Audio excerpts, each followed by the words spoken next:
Everybody. Uh, Today's session, as you see, I titled Seismic Design Considerations Beyond the Basics. I that is the most descriptive title that I could come up with for what I have in mind to discuss today. These are the topics. First of all, drift, P delta effects, building separation. Drift, we have discussed to quite a significant extent. The other things we have not. Redundancy, rigid versus flexible diaphragms, basics of structural diaphragms, and diaphragm seismic design force level. Now, most of these topics are largely not covered by the BNBC. That is a bit of a surprise because many of these topics, as you will see, are quite important. However, they are most of the time mentioned in the BNBC, not covered by mentioned. And that's what I will start with. So in BNBC 2020, you have section 2.5.2, earthquake resistant design basic concepts. And I quoted from that section on an earlier occasion, talked about buildings being symmetrical and so forth. Now on structural redundancy, this is what BNBC has to say. A high degree of redundancy. Redundancy to me is multiple load paths, as I think I said in passing earlier. More than one way for the loads to travel from the point of application down to the ground where all loads ultimately belong. That's what redundancy basically is. So BNBC says a high degree of redundancy accompanied by redistribution capacity through ductility is desirable. For me, this redistribution through ductility is different from redundancy. And maybe to conserve time, I am tempted, but I will not go there. Enabling a more widely spread energy dissipation across the entire structure and an increased total dissipated energy. The use of evenly distributed structural elements increases redundancy. Structural systems of higher static indeterminacy may result in higher response reduction factor R. This concept is also not there in the code. We do not take an increase in R when we have a redundant or a highly redundant structure. Okay, but this is the entirety of what BNBC says. I will show you Ac7 provisions, which are full-blown provisions that we remember. The redundancy factor rho is in the designed load combinations. Earthquake effect E is rho times horizontal earthquake effect plus vertical earthquake effect. And E is combined with the effects of gravity loads through the designed load combinations. Okay, that's how the redundancy factor comes into design. The next item, this is also from section 2.5.2 of BNBC, horizontal bi-directional resistance and stiffness. So horizontal earthquake motion is a bi-directional phenomenon, and thus the building structure needs to resist horizontal action in any direction. I actually discussed that with you under orthogonal load effects. Remember, I don't remember whether it was the last time or the time before, but orthogonal load effects take care of exactly what BNBC is talking about here. The provisions are not in BNBC, but I give them to you. The structural elements of lateral force resisting system should be arranged in an orthogonal pattern, ensuring similar resistance and stiffness characteristics in both main directions. That is not always up to the engineer. The architecture of the building will dictate much of this. The stiffness characteristics of the structure should also limit the development of excessive displacements that might lead to either instabilities due to second-order effects or excessive damage. Okay, so this is what BNBC says under horizontal bidirectional resistance and stiffness and orthogonal effects. Provisions of Ac7 I have discussed with you that goes far beyond this kind of stating principles kind of idea. The next item, torsional resistance and stiffness. Besides lateral resistance and stiffness, building structures should possess adequate torsional resistance and stiffness in order to limit the development of torsional motions, which tend to stress the different structural elements in a non-uniform way. In this respect, arrangements in which the main elements resisting the seismic action are distributed close to the periphery of the building present clear advantages. Okay, all of that is true. From a torsional point of view, you are much better off if the resisting elements are along the periphery. That again is not always possible, but that definitely is desirable. But then, you know, these are this kind of statements are not enforceable. There are no provisions here. Okay, this is advice. Diaphragm behavior. I have 2 slides, and that's all BNBC has to say on this huge topic.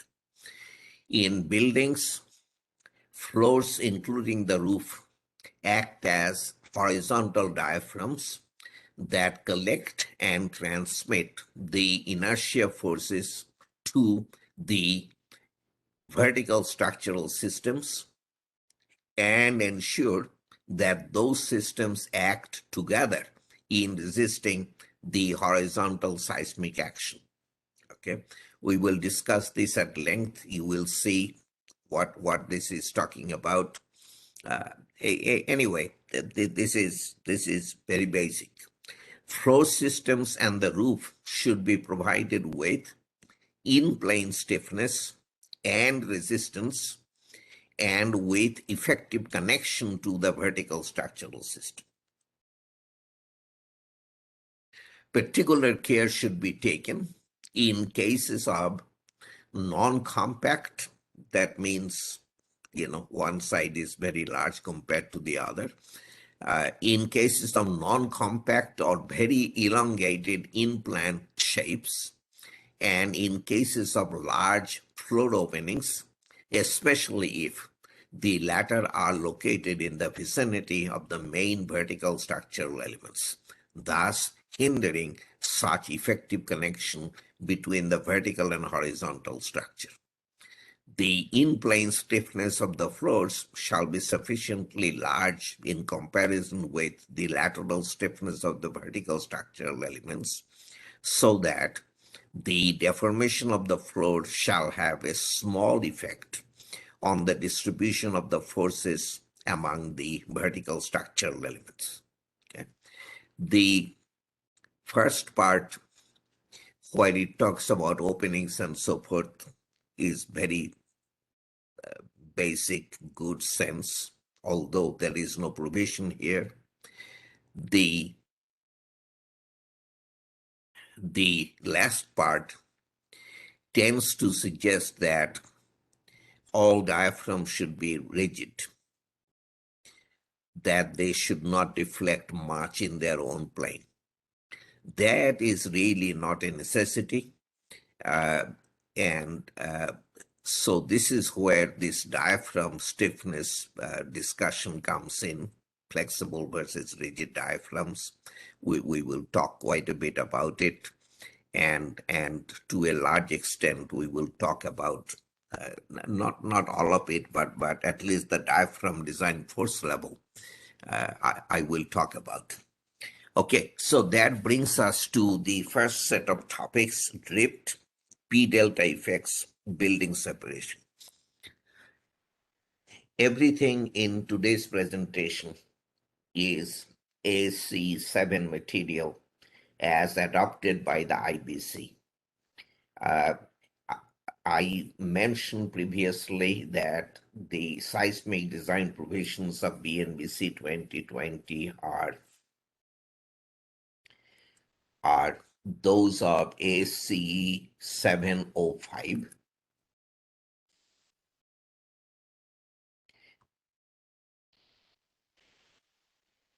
Excuse me. And that's where I typically have gone in the, excuse me, of the topics that we are on to. Building separation provisions changed rather significantly from AC 705 to AC 710. AC 705 really did not have specific building separation provisions. It was kind of in principle sort of provision like in BNBC. AC 710 has specific building separation provisions, which I think are important. So in this segment, I have gone to AC 710 definitely for the building separation part. The rest of it is AC 705 or AC 710. There is really no difference between the two.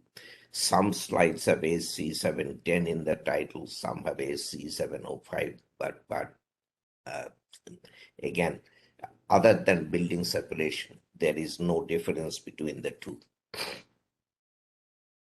Okay, the lowercase delta sub 3 E is the elastically computed displacement at floor level 3, okay, under the code prescribed seismic forces.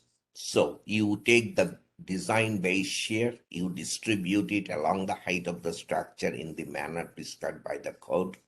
That gives you lateral forces at the various floor levels, which we denote by capital F sub X.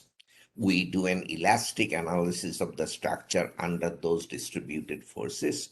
The displacement coming out of that analysis for floor level 3 is delta sub 3E for elastic, and at floor level 2, it is delta sub 2E. E again is for elastic, 2 is for floor level 2. Okay.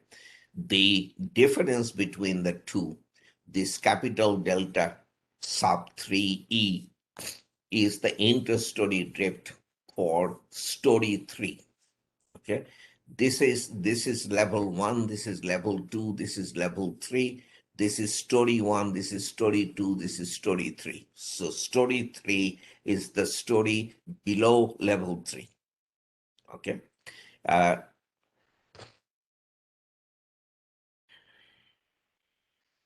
The capital delta sub 3E is interstory drift in story 3, and it is elastic interstory drift. Okay. If we divide this delta sub 3E by the story height of the third story, H3, that is called interstory drift ratio. Now I have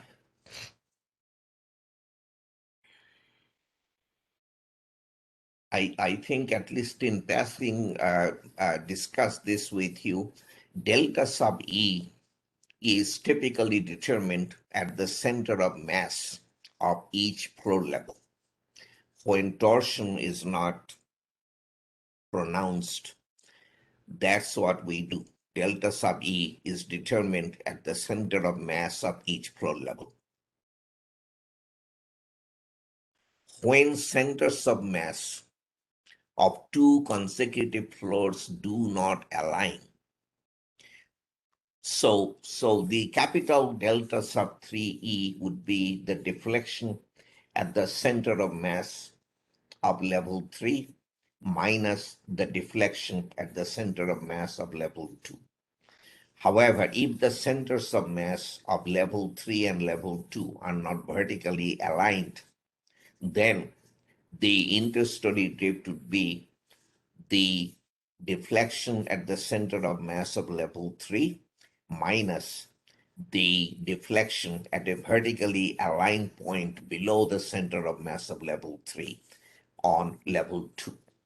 Okay, so when centers of mass of two consecutive floors do not align vertically, story drift is to be determined based on the location of the center of mass of the upper level. You go with the center of mass of the upper level and a point vertically below the center of that center of mass on the level below. For design categories C through F structures with torsional irregularities type 1A or 1B, the drift must be checked not at the center of mass or center of mass and a vertically aligned point below, but at vertically aligned points along the edges of the structure, as I discussed with you earlier. Okay, torsion will mean that the deflections are larger along the periphery than at the center of mass. So we go with vertically aligned points along the edges of the structure. Now, theoretically, you have to go around the periphery of the building, but with a little bit of experience, you kind of know where to take these vertically aligned points. This last issue I discussed with you already. Now, a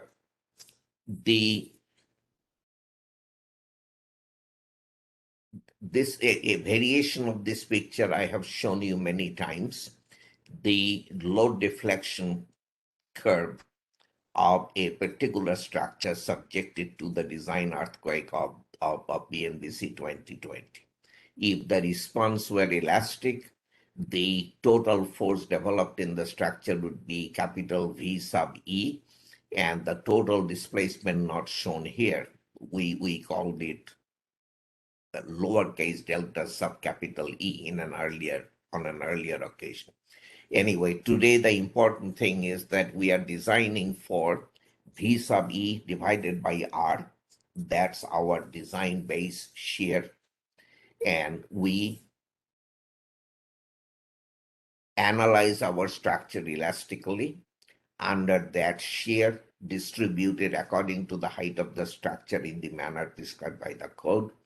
The corresponding displacements at the various floor levels are delta sub E, okay, as we just saw and discussed.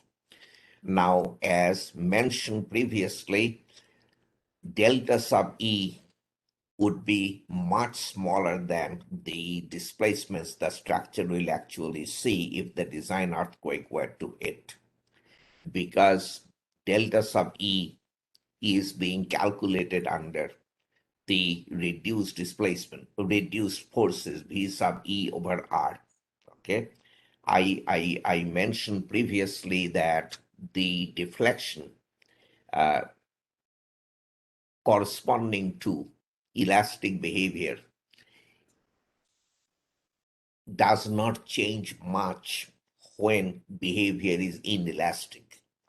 When you make your structure less strong, part of the deflection is elastic, part of the deflection is inelastic. The total deflection does not change much from when the structure behaves elastically to the design earthquake. Okay, so this deflection is not a whole lot different from the deflection corresponding to V sub E.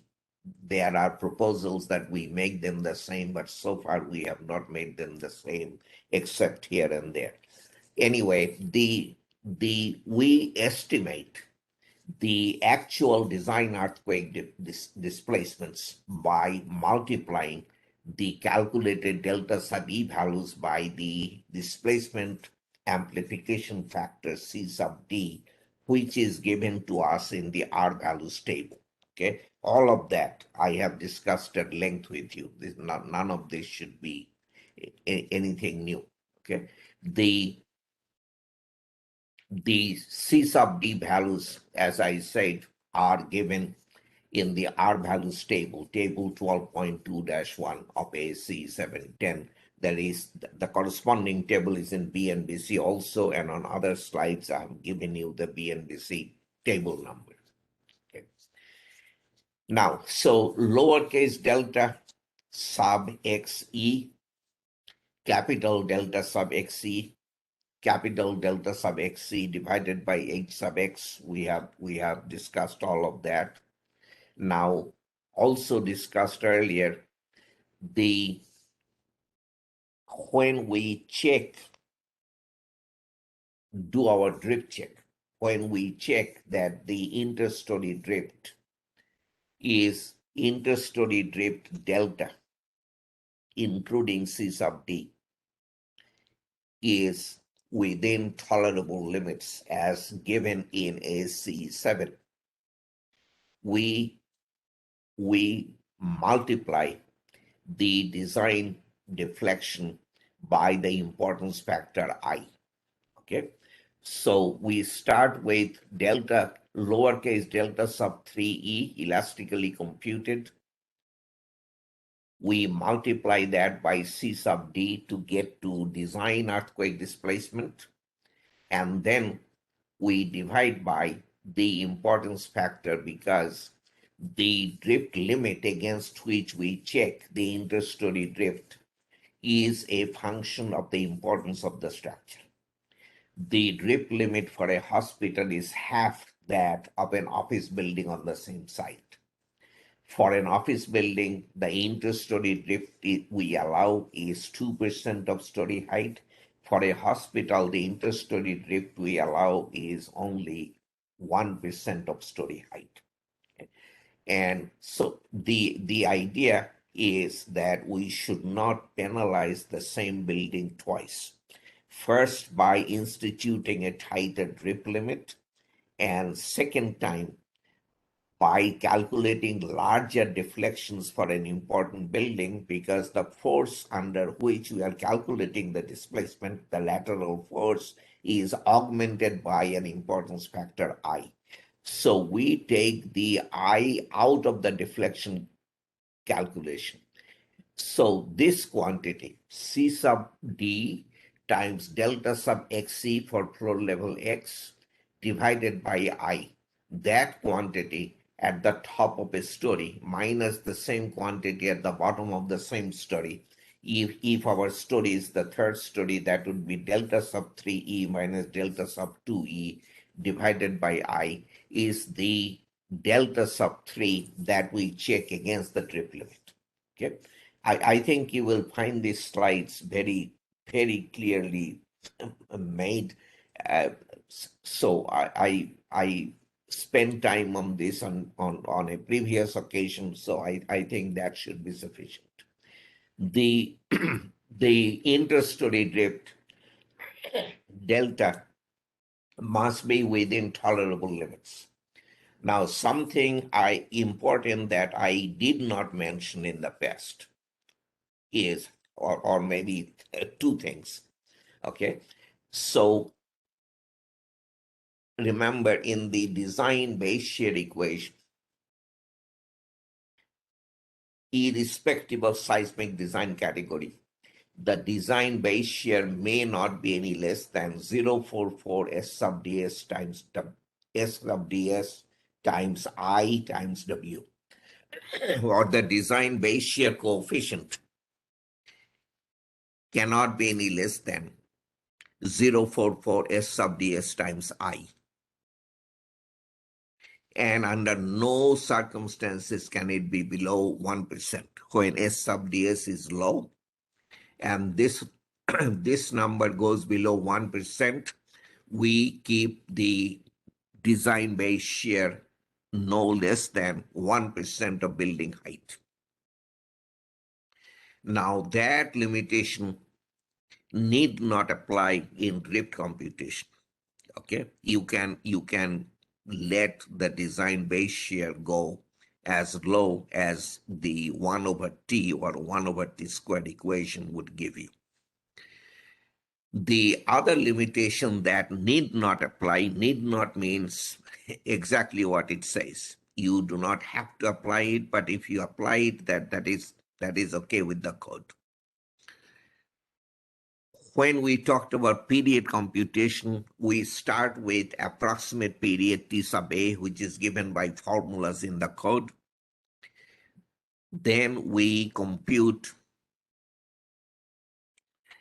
period rationally by any procedure that is in conformance with the principles of mechanics.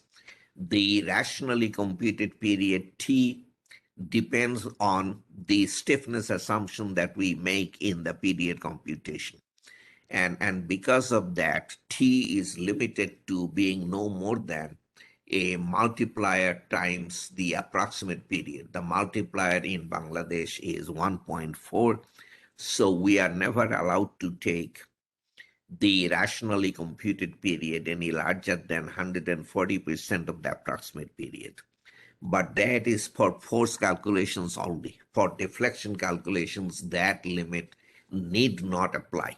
So those two need not apply items you have to be aware of, very definitely aware of. Okay. Now, P delta effects are things that you are familiar with. Under lateral loads only, this would be the interstory drift. When you consider the gravity sitting on the frame, that interstory drift increases to from delta sub 0 to delta sub f as shown in the picture. In dealing with P delta effects, we define a stability coefficient, which is basically the secondary to primary moment ratio. V sub x is the story shear, that multiplied by story height is the primary moment.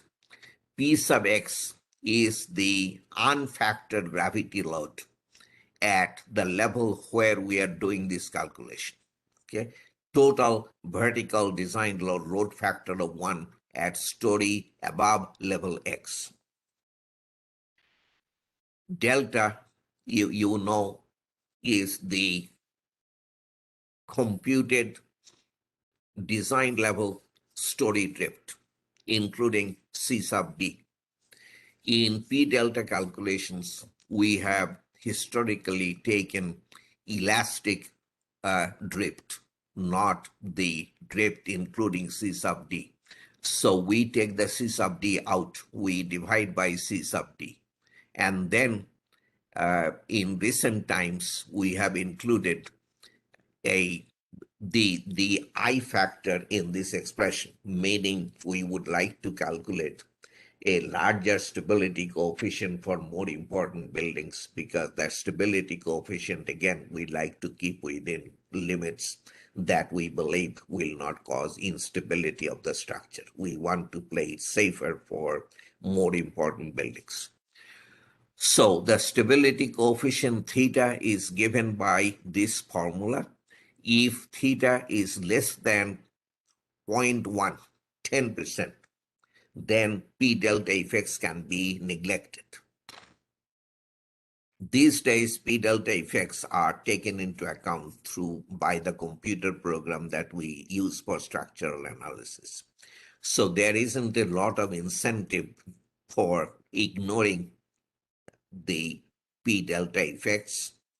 You might as well keep the option on to consider P delta, but if you want to neglect it, this is allowed by ASC7 if the stability coefficient is less than 10%.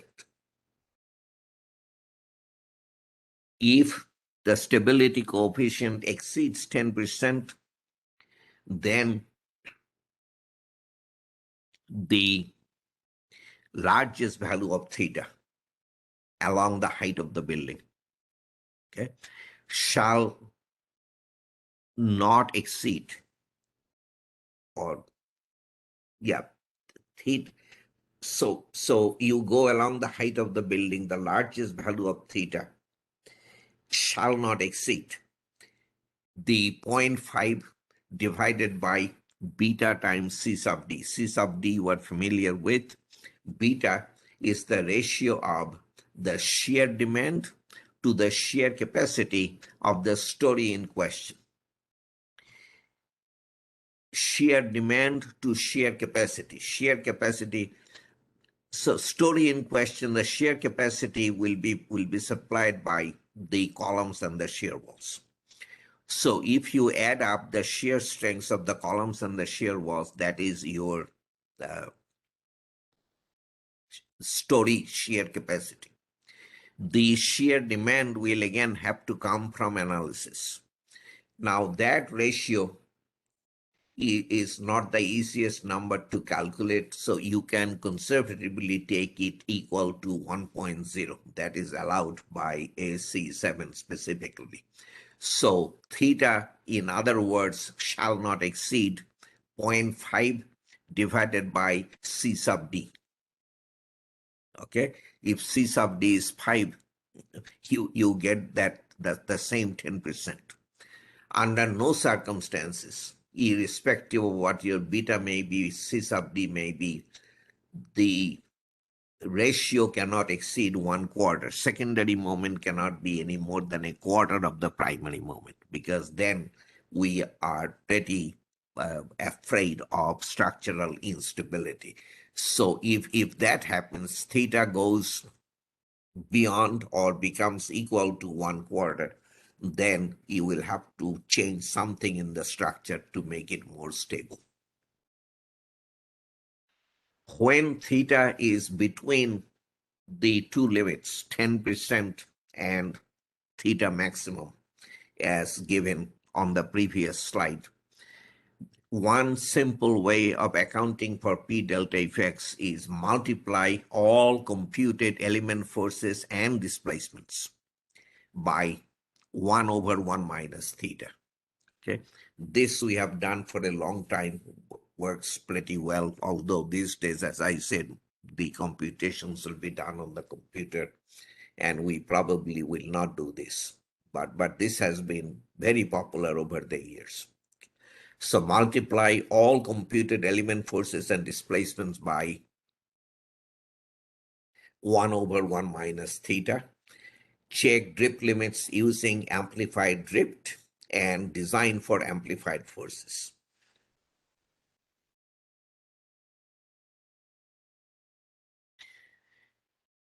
Okay, the note that started at the bottom of the previous page, and you can delete because that note is repeated here. So P delta effects may also be automatically included in the structural analysis, as I have been saying. However, the theta max limit still applies even when you include P delta in your analysis. The theta max limit still applies. The value of theta computed using the results of P delta analysis is permitted to be divided by 1 plus theta before checking against the theta max limit. So when you get your drifts from an analysis including P delta effects already, the deflections that you get from the computer can be divided by 1 plus theta, because the check should be you see the deflection, the drifts that you check against the limit should be drifts in which P delta is not included. If you take the drifts from an analysis where P delta is already included, you need to take the P delta consideration out, and that's where the division by 1 plus theta comes in. Okay, so read this carefully. I think you will see exactly what AC7 has in mind. Okay. The drift limits are in table 12.12-1. I showed it to you earlier. I don't know that I need to spend more time on this. Most of the time, as I pointed out, you'll be under all other structures, this last row. And your drift limit is 2% of story height for this category 1 or 2. Actually, this is called occupancy category in the older documents like your code. 1.5% of story height for category 3 buildings, which are assembly buildings. A lot of people congregate in one space at one time, and the limit is 1% of story height for essential facilities and hazardous facilities. Okay. Something that I did not mention is in this box. For seismic force resisting systems comprised solely of moment frames, in structures assigned to design category D, E, or F, the design story drift delta shall not exceed delta sub A divided by rho, the redundancy factor for any story. So this is a major penalty for structures that employ moment resisting frames as the seismic force resisting system, no shear walls. Okay. So again, for seismic force resisting systems comprised solely of moment frames in structures assigned to design category D, E, or F, the design story drift delta shall not exceed delta sub A over rho. In other words, you are tightening the drift limit. If rho is 1.3, your drift limit is way tighter. Okay, so this is something I need to point out because many people I know just miss this provision in AC710.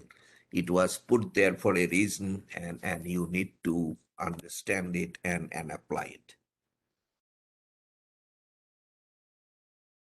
Okay, that brings us to structural separation to avoid pounding or hammering, as it is called.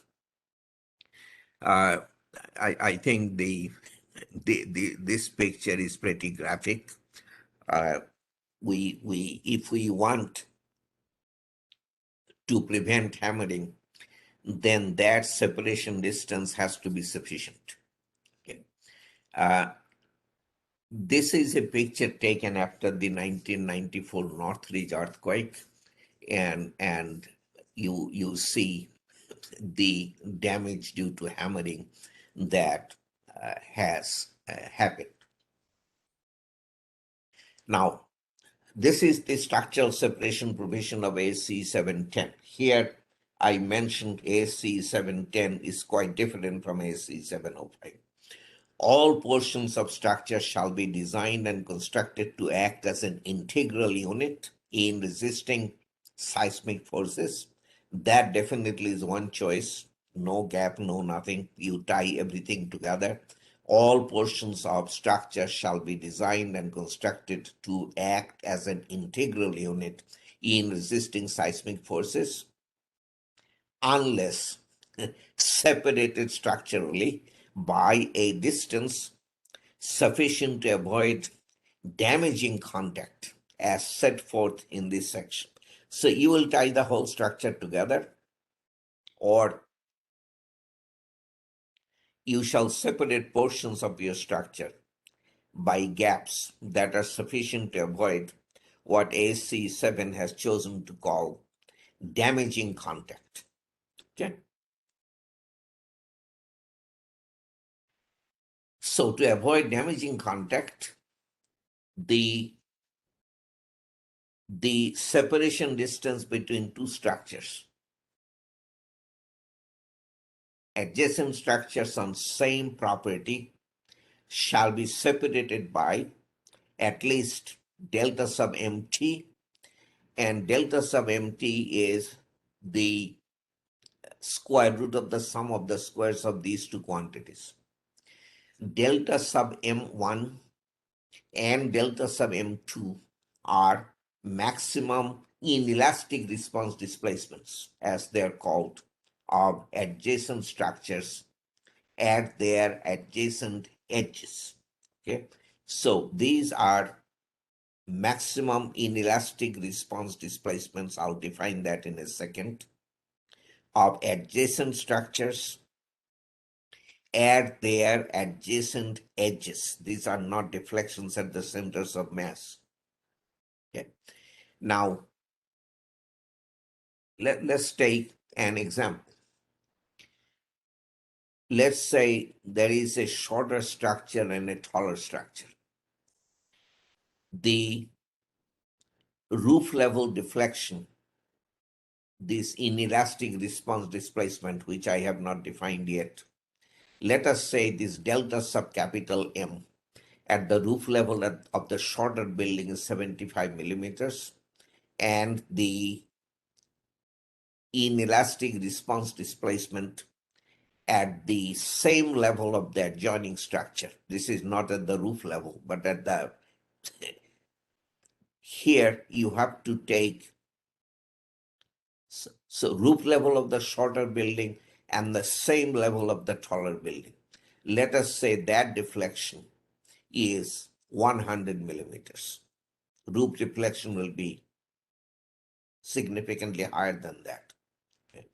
So the separation distance between the two buildings has to be square root of 75 squared plus 100 squares, and that comes to 125 millimeters. Okay. Now, if we wanted no contact between the two buildings, no contact whatsoever, then we would have to separate them by a distance equal to 75 millimeters plus the roof level displacement of the taller building, which would be, let us say, 150 millimeters. So the gap would be 225 millimeters. This gap,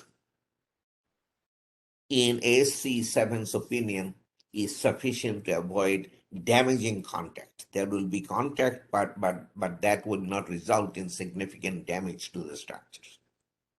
Okay, I think I have shown you this picture from Mexico earthquake 1985, and the point of the picture, and this is always true in this business of hammering, the most important thing is whether the floor levels of the neighboring buildings align or they don't.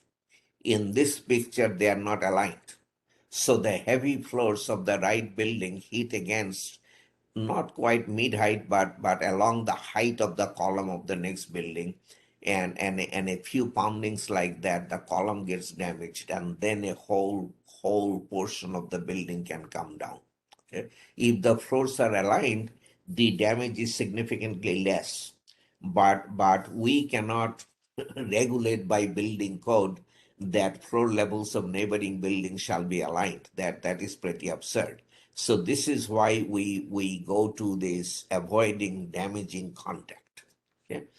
Now, maximum inelastic response displacement, delta sub M, what is it? It is a delta maximum multiplied by C sub D divided by I. This is very similar to the delta sub X that we use in drift check. That was delta sub XC times C sub D divided by I. Here we are using delta maximum instead of delta sub XE.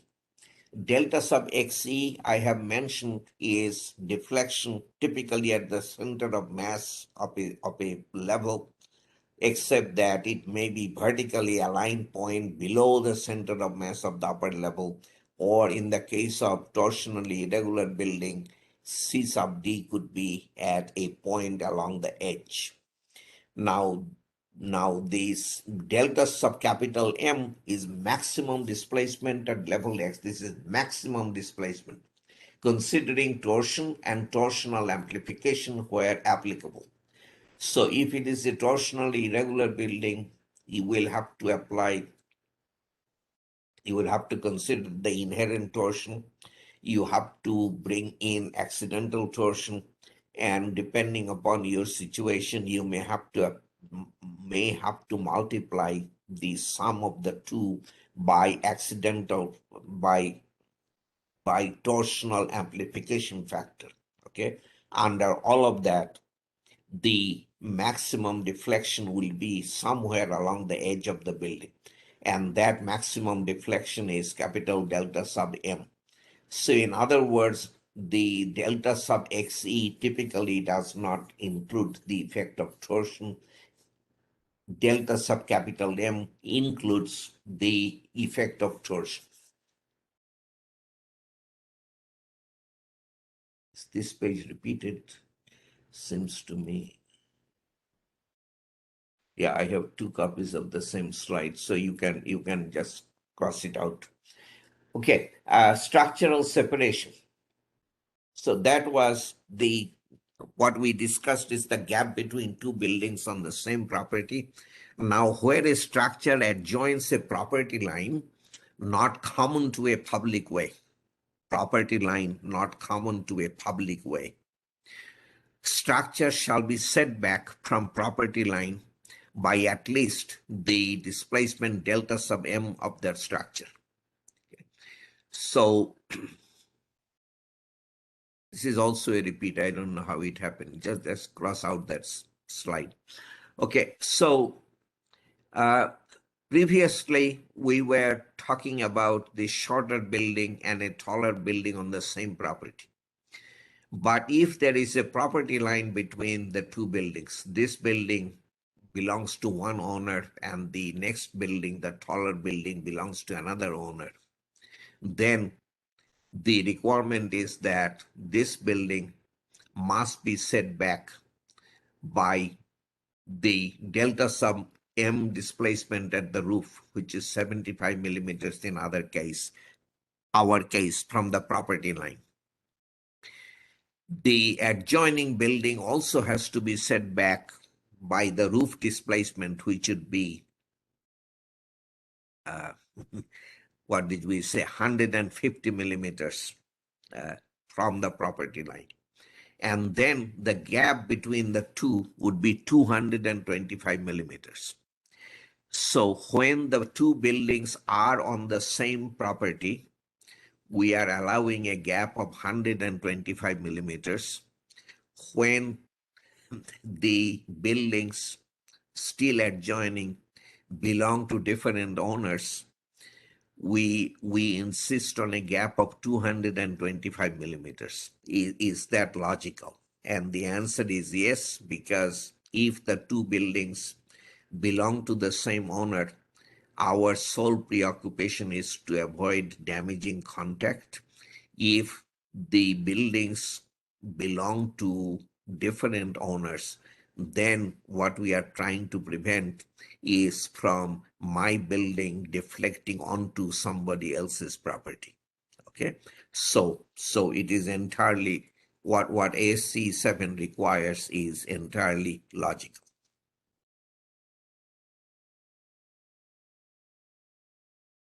Now, I had no idea so much time will go in this discussion. Anyway, time may become anyway, we'll see. So this is our beginning of our discussion of redundancy, or specifically the redundancy factor rho of AC7, which does not appear in BNBC any place. Okay, there is no rho factor in BNBC. In the design load combinations, it is assumed to be 1. So In AC7, I think it came up in discussion, there is a simplified design procedure, standalone section 1214. If you're doing simplified analysis, rho is equal to 1. Okay? That is something that I typically don't even think of mentioning. Now, if your design category is A, there is no seismic design, and what the rho value is immaterial. You don't have design category A in Bangladesh, so that goes out. B and C, very importantly, rho is equal to 1. D, E, and F, you don't have E and F. Design category D, rho can be 1 or 1.3. When we started out, rho was more complicated. Now it is design category D, E, or F. It is 1 or 1.3. The AC7 section on redundancy is 1234.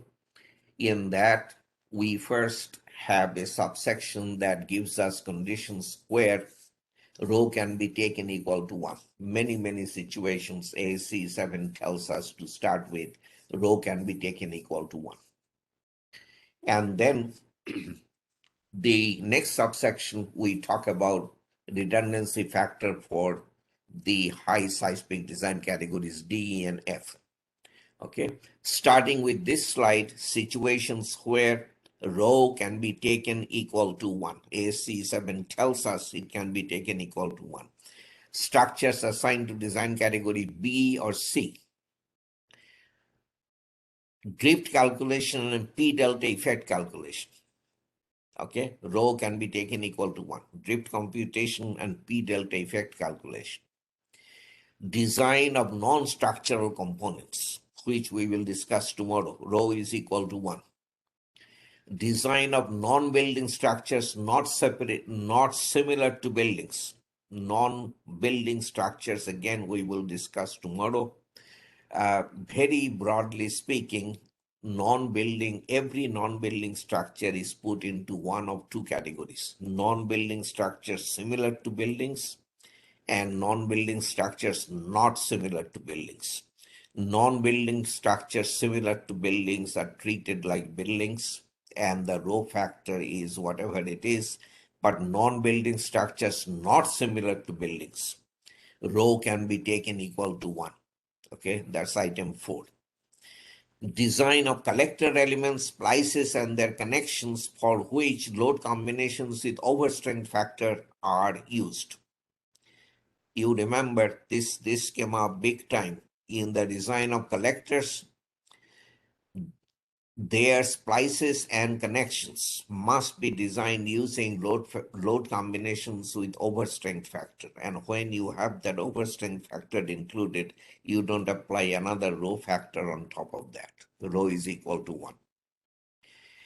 Design of members or connections where load combinations with overstrength are required for design. So it is not only the collectors, there are other things like columns supporting discontinued shear walls that have to be designed using the load combinations with overstrength factor. And if you are doing that, then there is no need for an additional rho. Diaphragm loads, diaphragm design forces that we will discuss later today. There are inertia forces that are generated in the diaphragm in an earthquake. And then there are transfer forces where we'll get into that.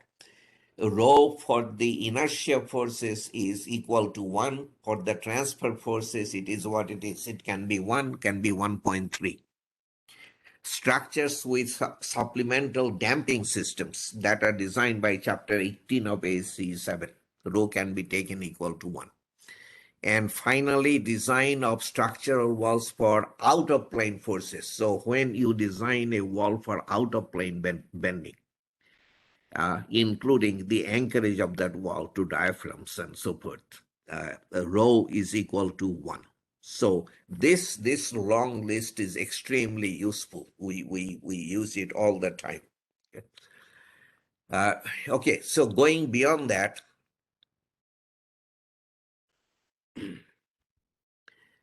if your design category is D, rho is 1 or 1.3. Okay, that I have said already, I don't know how many times. Now, rho is 1.3, not 1, 1.3, unless one of two conditions is met. Okay, if condition number 1 is met, then rho is equal to 1. If condition number 2 is met, then also rho is equal to 1. Both conditions don't have to be met. Okay, so unless you meet condition 1 or condition 2, your rho is equal to 1.3. This meeting of condition 1 or 2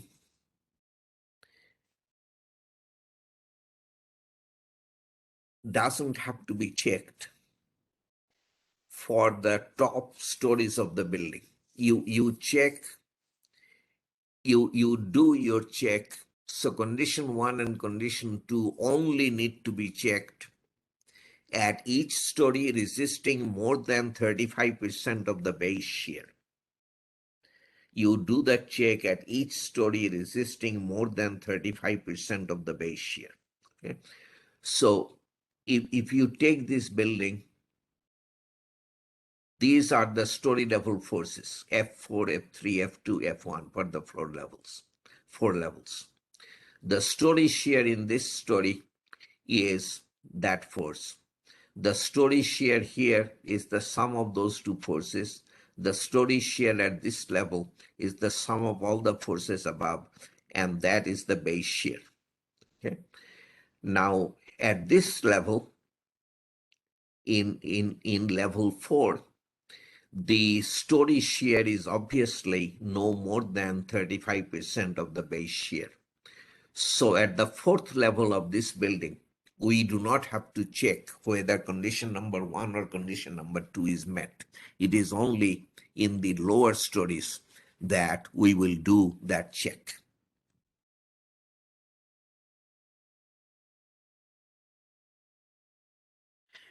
Now, condition number 1, condition number 2. What is condition number 1?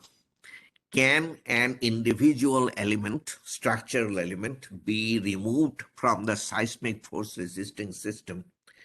So can an individual element be removed from the seismic force resisting system without causing the remaining structure to suffer a reduction of story strength of larger than 33% or creating an extreme torsional irregularity? So you remove a member from the seismic force resisting system. If that causes more than a 33% decrease in story strength, the story from which you took that member, if the strength of that story goes down by more than 33%, or it now becomes extremely torsionally irregular, then you have not met condition number 1 and your rho is 1.3. So when we say you remove a member from the seismic force resisting system, what are these members? If you have a brace frame system, what you remove is a single brace. If you have a moment frame system, removal of a member would mean loss of moment resistance at the beam to column connections at both ends of a single beam. Okay, so you insert hinges at each end of a beam. These are not plastic hinges, these are hinges, zero moment. Okay, so that would be removal of a member when you have a moment frame system as your seismic force resisting system. When you have shear walls or wall piers, okay, so if you have shear walls as part of the resisting system, then you remove a shear wall with a height to length ratio greater than 1. That is important. You don't remove just any shear wall, but a shear wall with height, story height to length ratio greater than 1. And if it is a cantilever column system, it is you insert a hinge at the base of a cantilever column. Okay, so that's what we mean by removing a member. That is condition number 1. Condition number 2, if a structure is regular in plan, so all of this is condition. The structure has to be regular in plan. There are at least 2 bays of seismic force resisting perimeter framing on each side of the structure in each orthogonal direction at each story resisting more than 35% of the base shear. Too many each in this sentence, making it very difficult to understand. So I have a picture. So first of all, the first part was structure regular in plan. Okay, so there are no plan irregularities. That's what it means. You have 2 bays of seismic force resisting perimeter framing. Two bays in this direction, 2 bays in the orthogonal direction. So 2 bays of perimeter framing in each orthogonal direction, and the 2 bays will have to be 1 on each face, not in the middle. Okay, so it is exactly as shown in the picture. I'll read it now. It should be understandable. If a structure is regular in plan and there are at least 2 bays of seismic force resisting perimeter framing on each side of the structure in each orthogonal direction at each story resisting more than 35% of the base shear. So if you have this at every level other than the top levels where the story shear is less than 35% of the base shear, your rho is equal to 1. Okay, a few questions and answers which hopefully will make things clearer. Or the first item actually is an important part of the provisions. How many bays are there in a shear wall? So if when you have moment frames, it is very easy to count if you have 2 bays or not. When you have a shear walls, when you have a shear wall on a face, how many bays is that? So the number of bays is length of shear wall divided by story height. So if you have 10-foot story height, 20-foot long shear wall, your number of bays is 2. Okay, so length of shear wall divided by story height. But if you have light frame construction, I mentioned this is wooden studs, or these days cold form steel metal studs with some kind of sheathing. That would be light frame wall. If you have that, then you get a big break. Then the number of bays is twice the length of the wall divided by the story height. Does redundancy factor apply to the design of foundations? The answer is yes. I am using condition number 1, remember, removal of structural members, to determine rho for a wood frame building. All of the shear walls are relatively long. In other words, the height of each shear wall, 2.4 meters, is less than its length, which is 2.7 meters or 3 meters or 3.7 meters. Can I assign rho equal to 1 because there are no shear walls with height to length ratio larger than 1? And the answer is yes. ACE asks you to remove shear walls with height to length larger than 1. If there is nothing to remove, your building is redundant. We have a building that is 100 meters tall, 31 stories with shear walls. When table such and such uses the phrase height to length ratio, is that the height to length ratio within any story, or is it referring to the overall height to length ratio, which for our building would mean a height of 100 meters? The answer is the height to length ratio is intended to be story height to length ratio. Story height, always story height. Okay, so as shown in this picture, when we talk about a shear wall with height to length ratio larger than 1, it is story height to the length of the shear wall. Can the value of rho be different at different levels of the same building? The answer is no. The rho is for the whole building. Okay, it is not floor by floor. Answer is no. Rho cannot be different for different levels of the same building. However, depending on the structural system, rho can be different in the two orthogonal directions of the same building. If you are doing this element removal condition number 1, then you may very well find rho to be different in two orthogonal directions of a building. Okay, depending on the structural system, rho can be different in the two orthogonal directions of the same building if condition number 1 is used. Okay, if it is condition number 2, then even in the two orthogonal directions, rho cannot be different. Why doesn't table such and such address dual systems? If you have a dual system, can you assume rho is equal to 1? The answer is no. And AC7 has commentary explaining why the answer is no. I in the interest of time, will not read the commentary. If you have any kind of an interest, I would strongly suggest that you read this slide and the next slide where the commentary ends. So for dual systems also, redundancy can be 1 or 1.3. You cannot just take it equal to 1.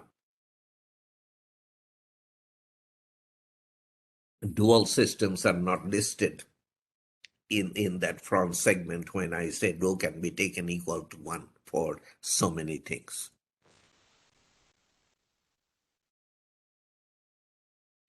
Okay, rigid versus flexible diaphragms.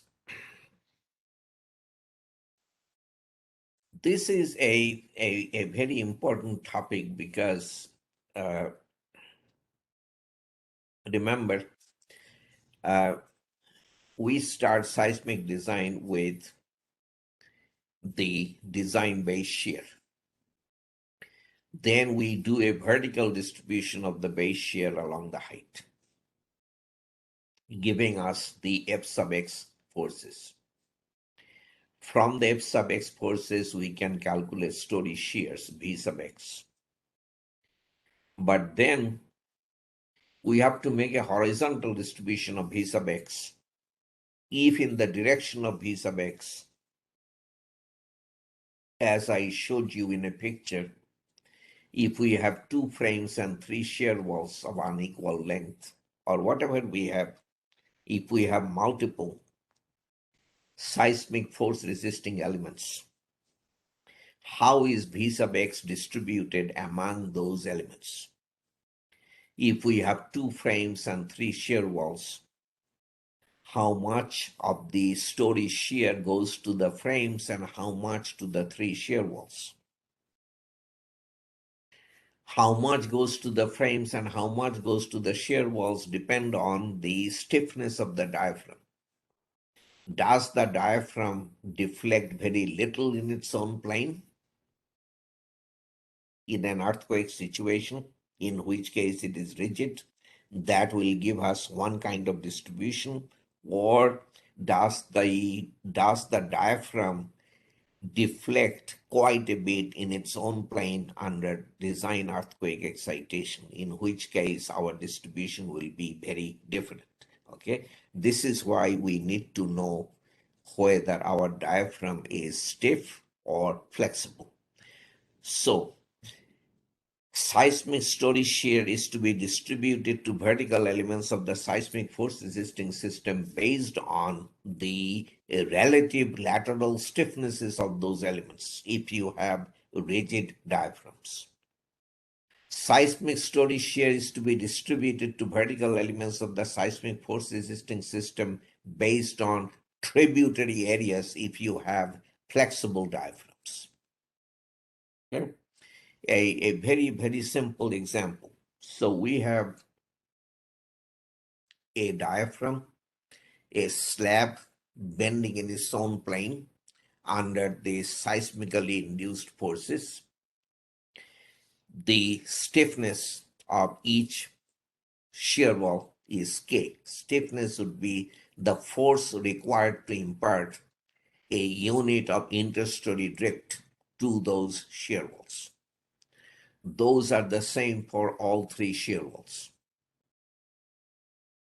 Okay. If the diaphragm is rigid, then 1/3 of this total force will go to each wall because the stiffnesses are the same. However, if the diaphragm is flexible, then half the total load will go to the interior wall and only a quarter will go to each of the exterior walls based on tributary areas.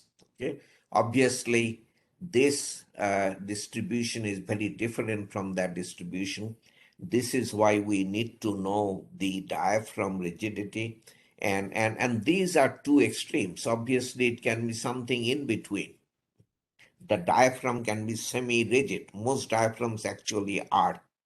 We for purposes of analysis, we may take them to be rigid or flexible, but most diaphragms are semi-rigid, and we are now able to do structural analysis, including the actual stiffnesses of the diaphragms. That is called semi-rigid diaphragm analysis. It can be done, but it gets complicated.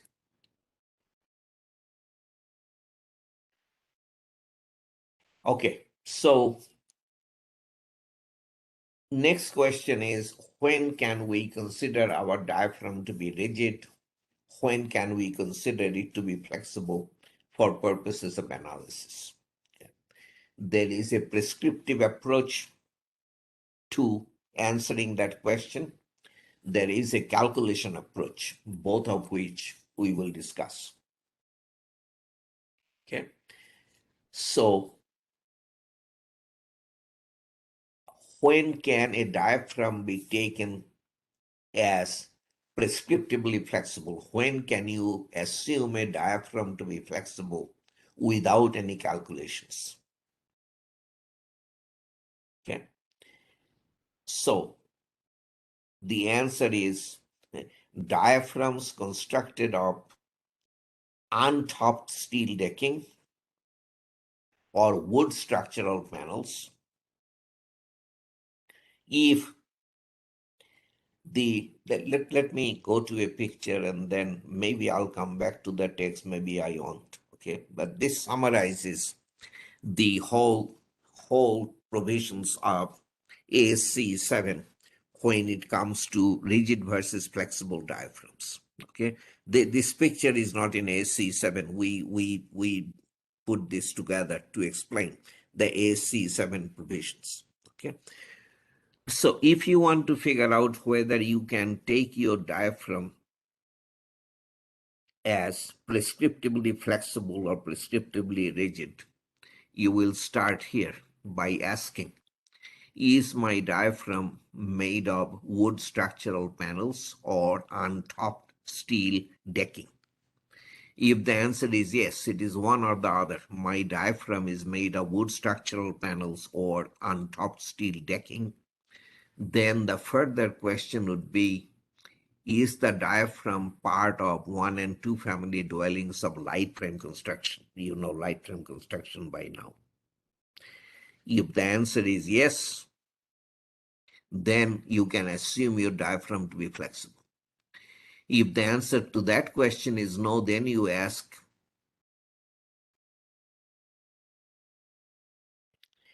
is the structure of which this diaphragm is a part. Of light frame construction is the structure of light frame construction where conditions in section such and such are met. These two conditions are, maybe that's the only thing I will read. So you get to take your diaphragm as flexible if the structure featuring the diaphragm is of light frame construction where all of the following conditions are met. There are only two. It should have said both.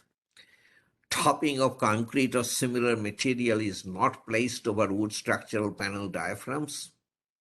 No concrete topping, except for non-structural topping, no greater than 1.5 inches. Okay, there can be a non-structural topping. It will typically be lightweight something. Okay, so where both of the following conditions are met. So that is condition number one. Condition number two, each line of vertical elements of the seismic force resisting system complies with the allowable story drift ratio, story drift limits. Okay, so not just for the entire structure, but each line of lateral resistance shall meet the drift limits. If both of those conditions are met, then you can assume your diaphragm to be flexible. Thirdly, this is a big one. If your flexible if your diaphragm made of structural wood panels or on top steel decking is supported on rigid vertical seismic force resisting systems, which should be steel brace frames, composite steel and concrete brace frames, concrete masonry steel or composite shear walls. Those are all very stiff seismic force resisting systems. If the diaphragm itself is wood panel or on top metal deck and it is supported by very rigid seismic force resisting systems, then also you can assume your diaphragm to be flexible. If none of those conditions is satisfied, then we will go to the calculation approach. The prescriptive approach doesn't give us an answer. Okay. Now, if the answer to the starting question is my diaphragm made of wood structural panels or untopped steel decking, if the answer to that question is no, that means we have a concrete slab as our deck, as our diaphragm, or a concrete filled metal deck. So it's a metal deck with concrete topping. Those are the only two possibilities. If the diaphragm is not made of wood structural panels or on-top steel decking, because there is no masonry diaphragm. Okay? So concrete slab or concrete filled metal deck. If the answer is yes, we have one or the other, then you further ask, is the span to depth ratio smaller than or equal to 3? And is my diaphragm totally free of irregularities? Okay. Span to depth ratio less than 3 and no structural irregularities. If both of those conditions are satisfied, then our concrete diaphragm or concrete topped metal deck diaphragm can be considered to be rigid for purposes of analysis. Okay. If the answer to this question is no, or the answer to that question is no, then we have to go to the calculation approach. Okay. So this chart of prescriptively flexible diaphragms and prescriptively rigid diaphragms I submit to you is extremely, extremely important in the scheme of things. When you do design using Ac7, this is something you will need to figure out.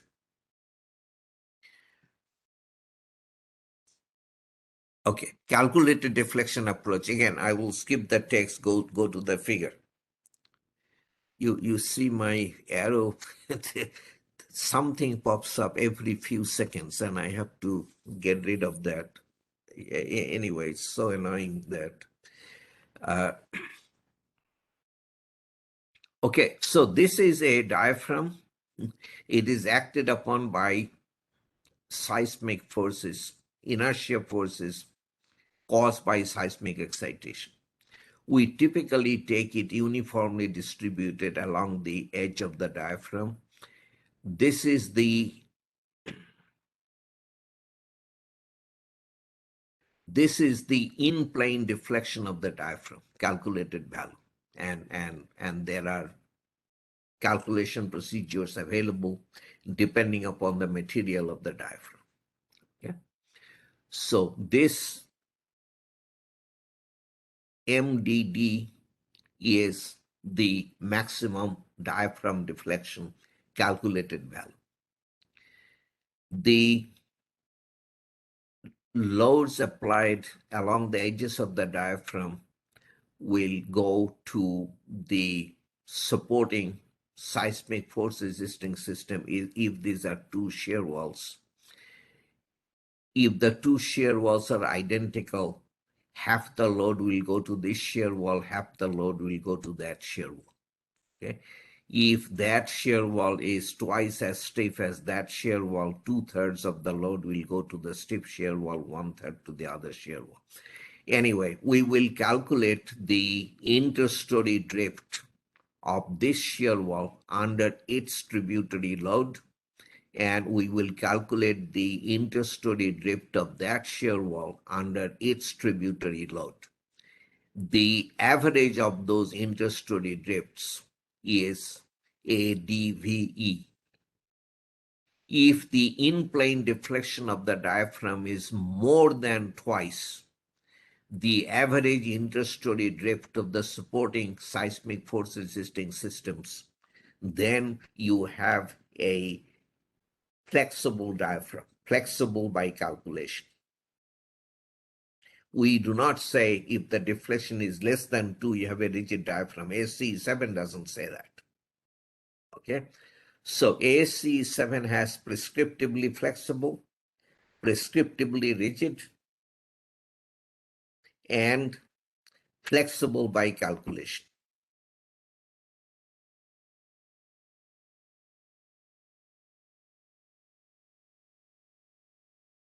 Okay, this is now Ac7 requirement. The structural analysis shall consider the relative stiffnesses of diaphragms and the vertical elements of the seismic force resisting system. This is a requirement. Unless a diaphragm can be idealized as either flexible or rigid in accordance to section such and such, the structural analysis shall explicitly include consideration of the stiffness of the diaphragm, that is semi-rigid modeling assumption. So Ac7 is requiring it unless your diaphragm can be idealized as either flexible or rigid by the Ac7 provisions that we went over. Semi-rigid diaphragm analysis, as I said, can be done, but it is kind of complicated. So there is a lot of desire to get around it, and a way out is provided by the IBC. Okay, I went to 2015, 2018, 2021. Before that, 2012 and so forth. This was there, but it was in the definition section. There was a definition of a rigid diaphragm that says it is any diaphragm that is not flexible.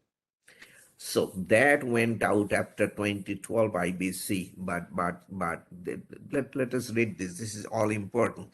A diaphragm is rigid for the purpose of distribution of story shear and torsional moment when the lateral deformation of the diaphragm is less than or equal to 2 times the average story drift. In other words, if a diaphragm is not flexible by calculation, it can be considered to be rigid, and that makes it unnecessary then to do semi-rigid diaphragm analysis.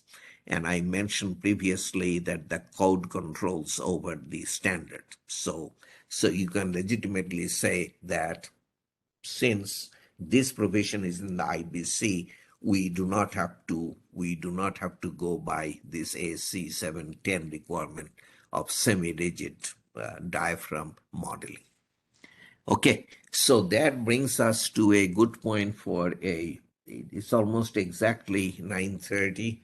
So we'll come back at 9:35 after a short break. Okay, thank you.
Okay, I think it's time. So we will start on this segment. I titled it Basics of Structural Diaphragms, and then I'll talk about diaphragm design force level.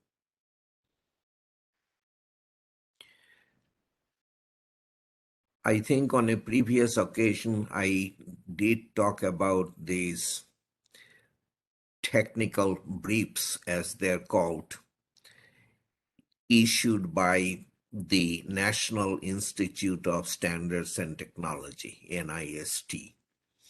A long time ago, it used to be called the National Bureau of Standards, NBS, back in those days. These are 40-page publications, roughly 40, on each on a highly technical topic. And the idea is to present to the practitioner a balanced overall view of the topic, how to deal with whatever is being covered in design. There is a tech brief on seismic design of cast-in-place concrete diaphragms, cords, and collectors. As you see here, it is tech brief number 3. I mentioned previously, you can Google and find it and download it totally free of charge. In this background section, I have taken quite a bit of material from this publication, particularly the figures.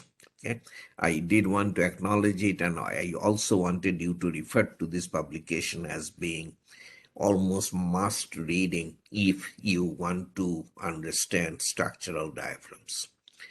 ACI 318 now has a whole chapter 12, relatively new, on essentially non-seismic design of diaphragms. Seismic design is in the seismic chapter, chapter 18, in one subsection. The provisions of chapter 12 of ACI 318 were largely derived from this publication. Okay, so this is something I did want to bring to your attention. This picture is lacking in quality, but anyway, it's isometric view of a basic building structural system comprising horizontal spanning elements, which are diaphragms, vertical spanning elements, which are walls and frames, and foundation. So the foundation is here. This is gravity. So the lateral force resisting system in one direction consists of this frame, and the other direction the shear wall. Everything else is gravity framing.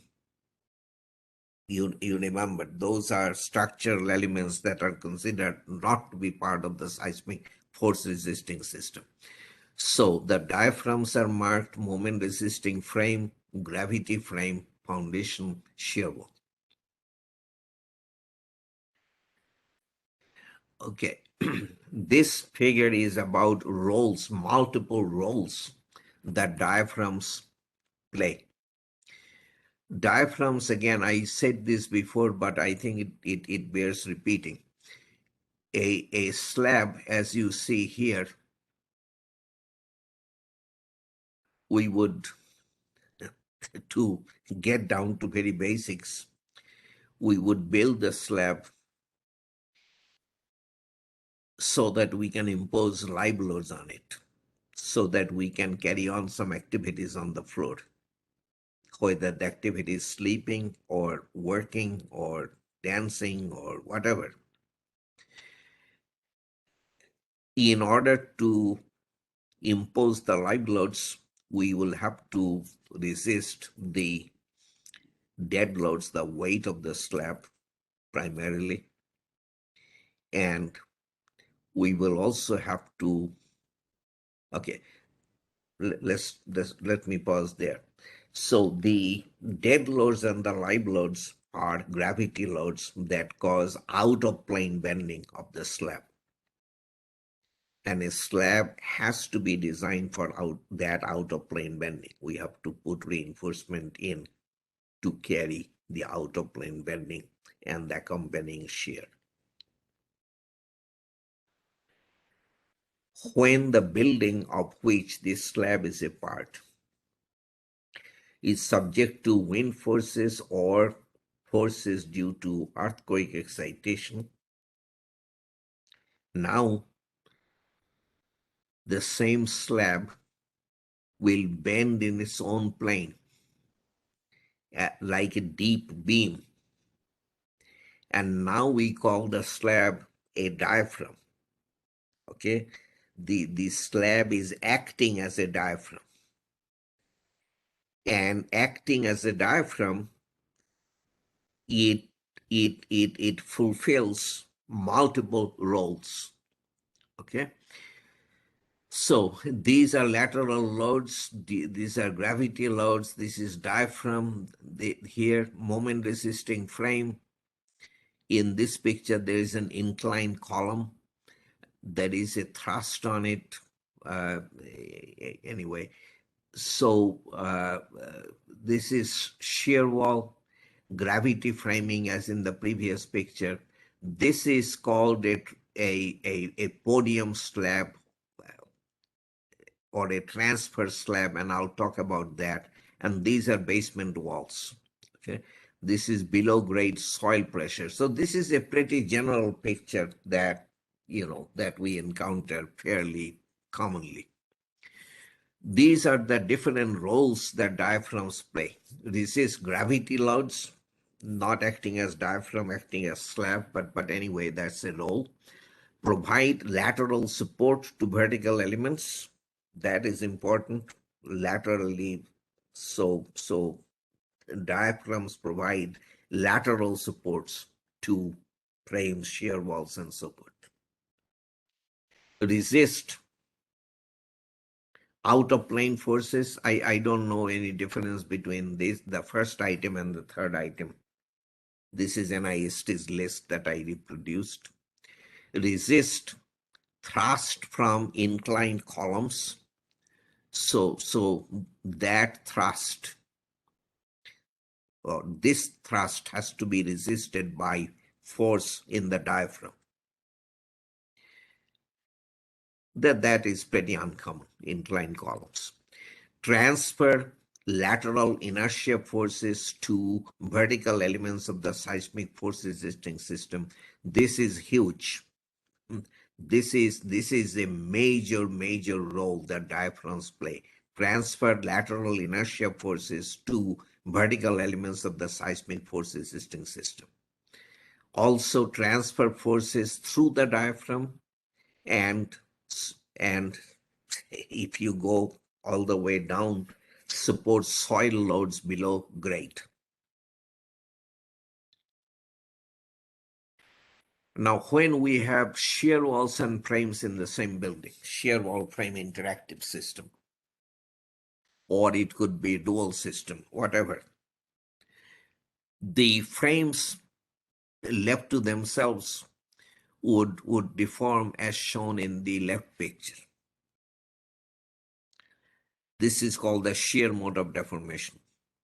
The wall left to itself bends like a cantilever, flexural mode of deformation. When the two are tied together at every floor level through the diaphragms, neither can do its own thing. The diaphragms impose equal displacements on the frames and the shear walls at every floor level. In the process of doing so, there are forces induced in the diaphragm. Those are the transfer forces.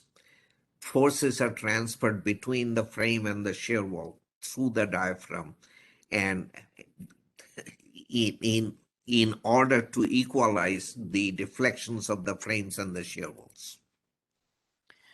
When you have this kind of a situation,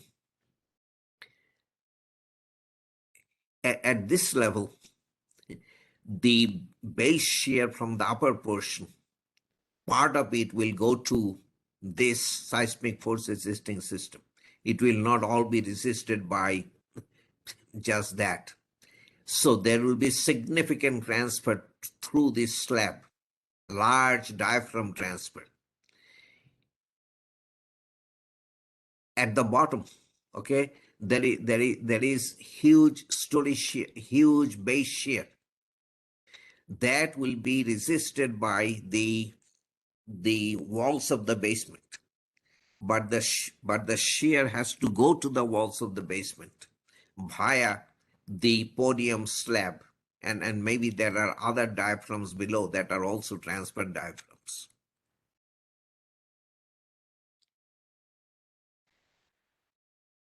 So floor slabs are very typical diaphragm elements.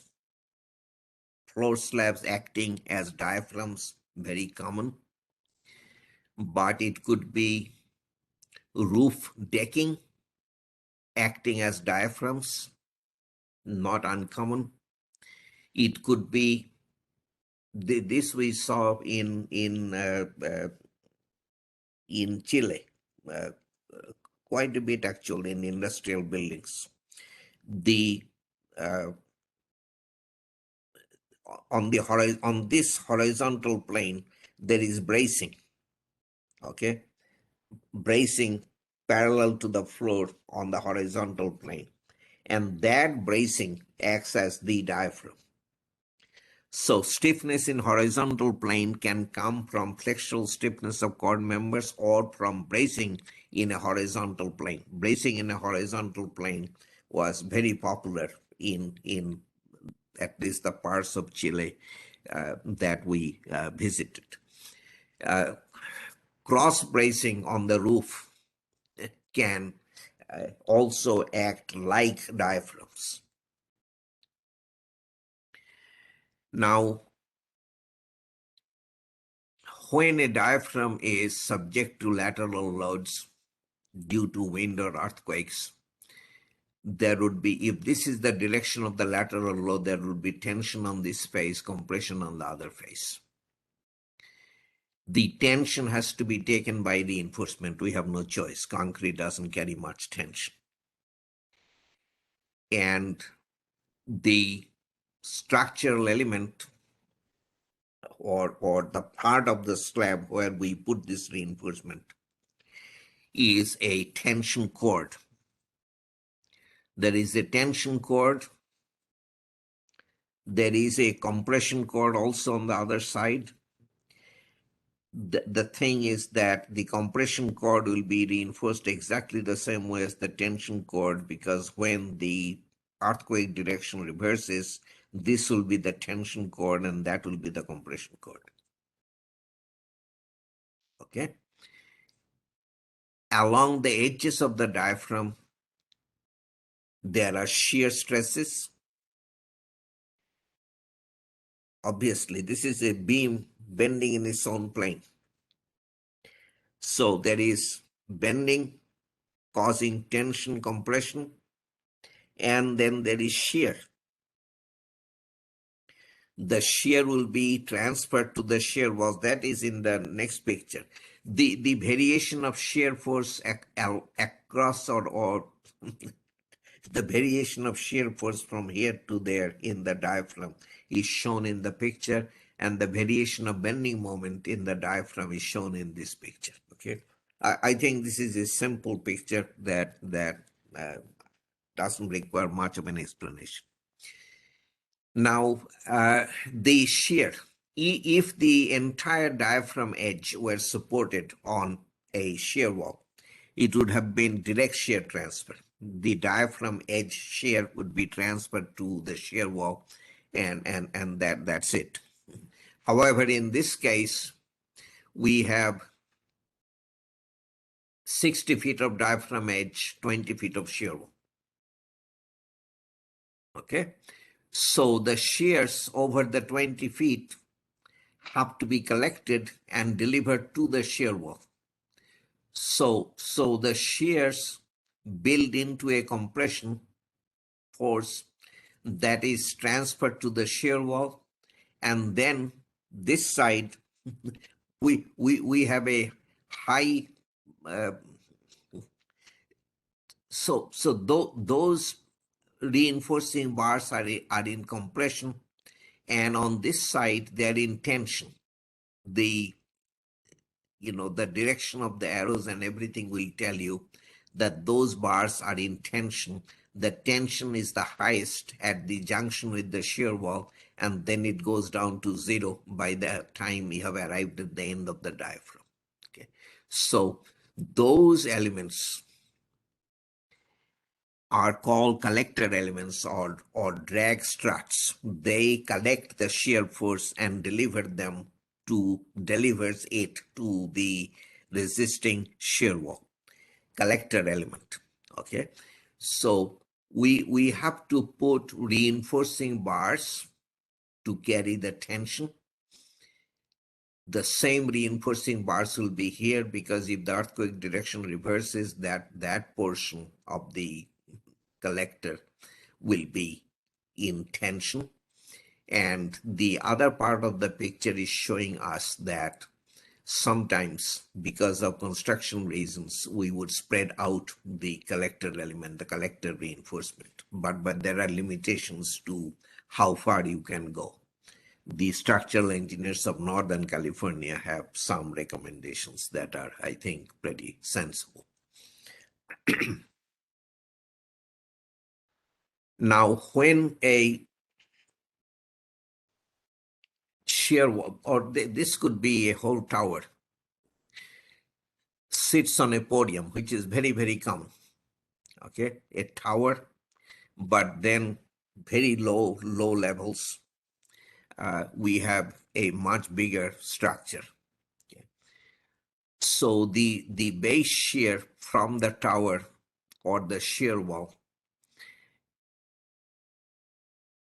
will ultimately be resisted by those basement walls. But how do you go from here to there? and this is like the collector. Okay, so the the base shear will cause shear stresses in the diaphragm. So shear stresses in the diaphragm, you can imagine the shear stresses, and the shear stresses build up to tension in this part, and it is large compression here and then decreases to zero. This is the opposite of the collector, many times called the distributor, but the same principle. These reinforcing bars are absolutely needed to take the base shear into the diaphragm, and then from the diaphragm it goes to the basement walls where they are resisted. Key points on diaphragms. Diaphragms are horizontal elements that transfer lateral forces to lateral force resisting elements. Diaphragms can be floor or roof slab or could be bracing. Diaphragms are classified depending on whether they are flexible or rigid compared to the lateral force resisting system. We have talked about that. Exact and approximate analysis methods are available for each assumption, meaning whether you assume flexible diaphragm or rigid diaphragm. And then diaphragms can be designed as deep beams and detailed to resist flexural tension, shear, and it could even be direct tension.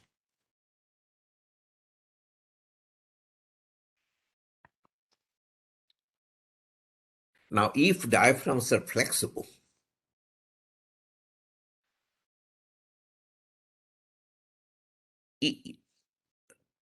flexible diaphragms typically are, take the parking structure. A parking structure bay is about 60 feet wide. That doesn't vary, could be 62 feet, but something in that range. In the other direction, you go these days 300 feet maybe. Not always 300 feet, but you can go up to 300 feet or more. So that gives you a diaphragm aspect ratio of pipe 300 by 60. And that is a very flexible diaphragm. The span is long, 300 feet, and the span to depth ratio is large. 5 is very, very large. Below 3 is kind of not very flexible. Okay. So that kind of a diaphragm, flexible diaphragm, essentially takes over the dynamic response of the structure. I may have gone a little too far when I said that depends upon the building. That can happen. That doesn't happen as a matter of course. But anyway, what does happen? Okay, let's look at this. When the diaphragms are very flexible, they would increase the fundamental period of vibration of the building. Remember, we calculate the period of vibration as height raised to the power something, considering only the vertical elements of the seismic force resisting shear walls.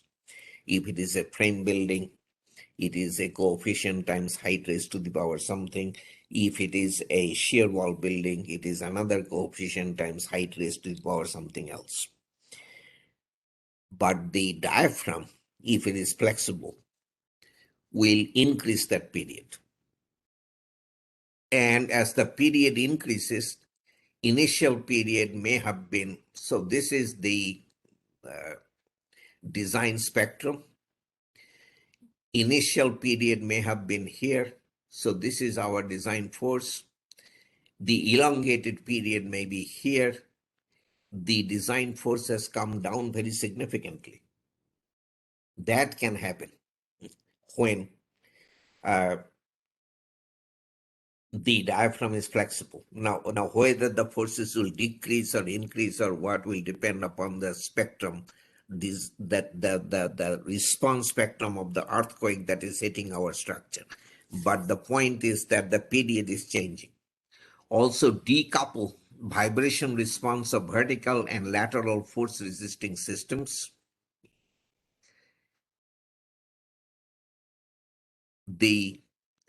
Let me show you the next picture. Modify distribution of lateral force to lateral force resisting elements. All of these things can happen.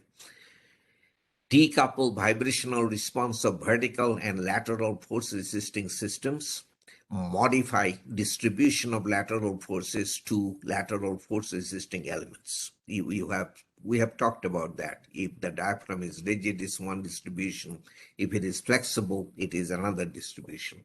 The decoupling. So this is the direction of earthquake. Parallel walls act as shear walls. The perpendicular walls, they are bending out of plane. Perpendicular walls respond out of plane to excitations of the floor slab and the roof diaphragm. So the wall is vibrating out of plane, and the diaphragm is doing its own thing in its own plane. Okay, and unless the connections between the walls bending out of plane and the diaphragm are very strong, there is even possibility of the diaphragm separating and causing serious problems. That has happened innumerable times. Okay, so anyway, the point here is that the out of plane vibration of the wall and the in-plane vibration of the diaphragm are not in consonance. They do not move together. Okay, so the outer plane wall is doing that, and the diaphragm, if the base acceleration follows this history, the diaphragm displacements will probably look like that. We have looked at something like this when we introduced the concept of the response spectrum. Okay, so the diaphragm is deforming in its own plane following this history. What the wall bending out of plane doing is not exactly the same thing. This is the decoupling that we are talking about. Okay, design of diaphragms, the web of the diaphragm is designed to resist shear, and the bending is resisted by the tension compression cords. The tension force in the tension cord and the compression force in the compression cord, the couple between the two, resist the moment. So resist fractional tension using cord elements, which consists of reinforcing bars typically, but you can have physically enlarged sections like beams acting as collectors or cords. Resist shear using web, provide collector elements or drag struts to resist direct tension in slab, as mentioned previously. Okay, so if the diaphragm edge is 40 feet, the shear wall length is 20 feet, this would be a collector element that would require tension reinforcement. For one direction of earthquake, that element will be in tension. For the other direction of the earthquake, it will be in compression. Okay, so those are the basics. Now we come to diaphragm seismic design force level, which has been a pretty hot topic in recent years. So I go to AC710, 1210-1, AC705, it was also 1210-1, very, very important section on diaphragm design. This is where you come for the design of your diaphragm. And diaphragm has to be designed. I told you to start with BNBC does not have these provisions. All it says is the two-page thing two-slide text that I showed you, but diaphragms need to be designed, particularly seismic design category D. Okay, so diaphragm shall be designed for both the shear and bending stresses resulting from design forces. Add diaphragm discontinuities, that part you can read. I don't know that. I can. Okay, now you have to follow me closely here. This is very important stuff. Okay, so the beginning again is the design base shear V. We calculate it and then we distribute it along the height of the structure in the manner prescribed by the code. Linear variation, 0 at the base to a maximum at the top for buildings with period less than half a second. Parabolic distribution for buildings with period more than 2.5 seconds. In between, we do an interpolation between a linear and a parabolic distribution. That gives us the F sub I forces, F sub I at floor level I. Okay, that distribution is shown in red in the picture. Okay, this is a 1, 2, 3, 4, 5 level building. At the top level, you see the force. Next level, it is lower. Next level, it is lower, and so forth. Now the diaphragm at floor level X is not designed for the force F sub X.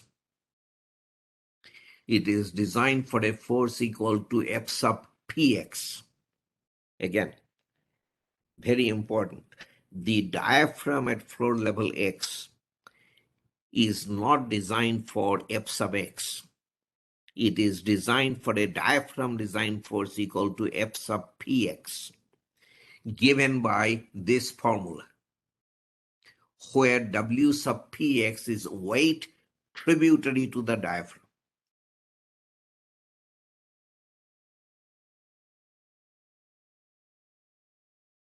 Okay, Now, when you apply that formula, the diaphragm design forces at the various floor levels came out to what you see in blue. At the very top, there is no difference between f sub x and f sub px. That should be obvious from the expression. One level down, f sub px is larger than f sub x, and that is true of every level below. Okay, diaphragms are much more susceptible to higher mode effects. And those effects will impose higher forces on the diaphragms. Anyway, so that formula we have used for a long time, and that gives you the diaphragm design force distribution as shown in the picture. I will do an example here. I didn't try to change the units in view of comments made on earlier occasions. I think most of you are at home with the American unit, so I left it the way we had it. Okay? So a building with frames and shear walls, the shear walls are here. 1, 2, 3, 4, and one here. Okay. 30 foot, 20 feet, 30 feet bay. And this way, these are all 25 feet bays. The shear wall length is 30 feet. Same here. Okay, these are the seismic weights at the various floor levels. Seismic weight is something defined. I would not repeat or go into that, but make sure that this is the seismic weight, not just the dead loads at the various floor levels. Those are the heights of the various floors above the base. The first one is at 14 feet, the next one 28 feet, 42, 56. So the story height is 14 feet, which is a little unusually tall. This is W sub x times h sub x raised to the power k. K, remember, is 1 for stiffer buildings, 2 for flexible buildings, in between 1 and 2 for in between buildings. Okay. So this is the summation of W sub x, h sub x, and the lateral force at level x is this divided by the sum multiplied by the design by shear, and those forces at the various floor levels came out for our building to 163 kips at the top, 145 next level, 115, 86, 57, 28. Okay. So this is standard calculation, distribution of the design base shear along the height of the structure.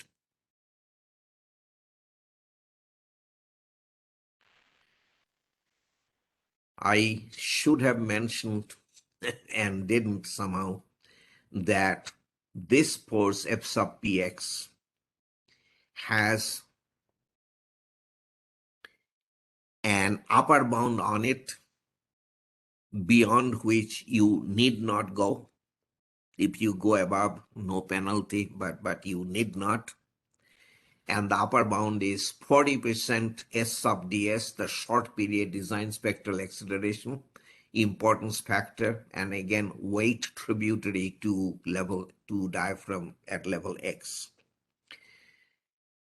The diaphragm design force also has a lower bound on it below which you shall not go. The lower bound is mandatory, the upper bound is up to you. The lower bound is 20% of S sub ds times I times W.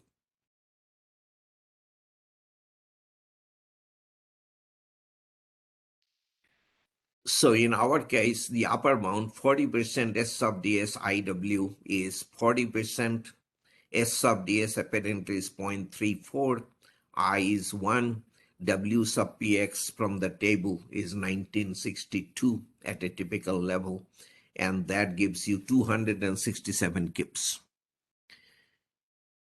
The lower bound of 20% S sub ds is one half of that, that is 133 kips. Okay, now we calculate the diaphragm design forces from this formula. These are W sub px, the weights tributary to the various flow levels, the F sub x, the lateral forces that we obtained by distributing the design base shear. Those are some of these forces as you go down. This 308 is 163 plus 145. These are the summations of the weights. The 3787 is 1825 plus 1962. And with this and that, we are able to calculate the F sub px, the diaphragm design force at level x. At the very top, it is the same 163, which is the lateral force. But at every level below, it is higher than the lateral force. Okay. Now, at these levels, we go below the minimum 0.2 S sub ds IW, so the minimum will govern. We will use the minimum values in design. Okay. So these are the F sub x forces resulting from distribution of the design base shear along the height. These are the diaphragm design forces. I want you to see this. This is not very different from where we started. The diaphragm design forces in blue and the lateral forces at various floor levels in this red or whatever that color is. Okay, so you are looking at the same picture here, and you will always get this picture. So diaphragms have to be designed for higher forces than the F sub x forces. Actually, the Ac7 says you can never go below F sub x with your diaphragm design force level. Okay, collector elements. I used this picture in one of the earlier segments, and I have mentioned this already. So this is the diaphragm. These are the lateral forces. If this is the direction of the lateral forces, this edge of the diaphragm will be in tension, that will be in compression, and there will be shear forces along the diaphragm edges. If the entire diaphragm edge were supported on a shear wall, it would have been a direct shear transfer, but it is not. We have so much of diaphragm edge, only so much of shear wall. So something, at least a bunch of reinforcing bars, has to collect the shears into a compression force that has to be delivered to the shear wall. When the earthquake direction reverses, it will be the same reinforcing bars will be in tension. Okay, you can visualize that. Okay, and we have to reinforce the collector for the tension. The compression is not a non-problem to, I mean, we cannot just disregard the compression saying that concrete is strong in compression. Yes, concrete is strong in compression, but if the compression becomes high beyond a certain threshold, concrete needs to be confined. So there are provisions in ACI 318 that requires us to very tightly confine the collector element, okay, particularly at splices and so forth. So you have to be mindful of the compression as well. It is not just the tension. Anyway, this slide makes the point that the same, okay, so for this direction of seismic forces, this is the tension cord, this is the compression cord, and the collectors are here. Okay, so for this direction of seismic forces, this is the compression cord, this is the tension cord, and those are the collectors. For this direction of earthquake forces from left to right, okay, those are now the collectors. The elements that were cords for the perpendicular earthquake direction are now serving as collectors, and the elements that were collectors before will now serve as cords. So this happens. These are interchangeable roles. Okay, a cord can serve as the collector may serve as the cord.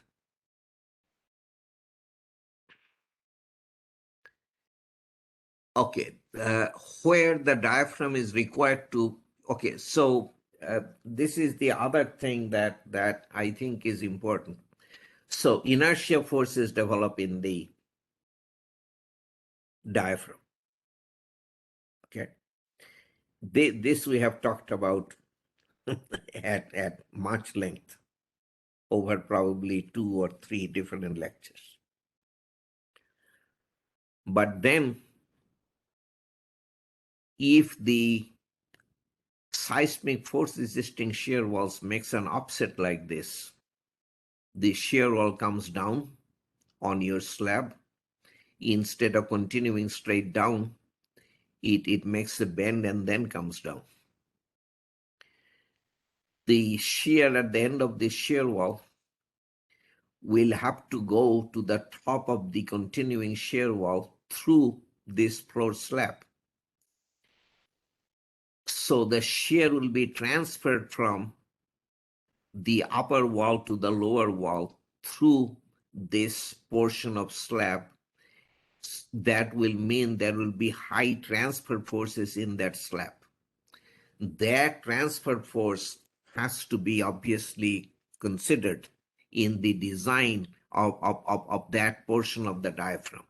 Okay, so where the diaphragm is required to transfer design seismic force from the vertical resisting elements above the diaphragm to other vertical resisting elements below the diaphragm due to offsets in the placement of the elements or to changes in relative lateral stiffness in the vertical elements, these forces shall be added to the inertia forces.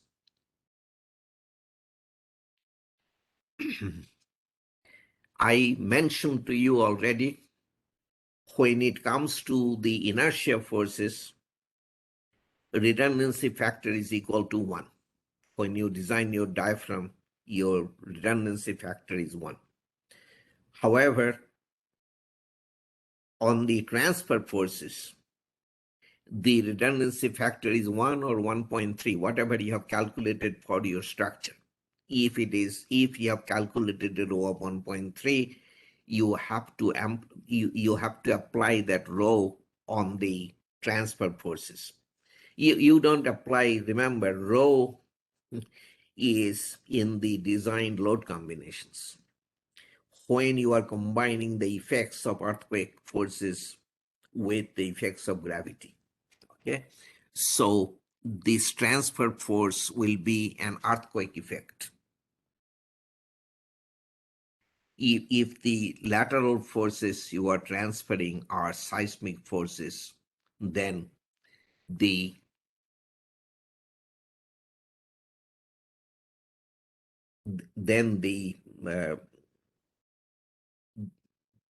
earthquake effect will include the rho factor, and the earthquake effect will then be combined with the gravity load effect through the load combinations. Okay, so it is not that you multiply the transfer force by rho. No, you find the effect of the transfer force, whatever it is doing to the diaphragm.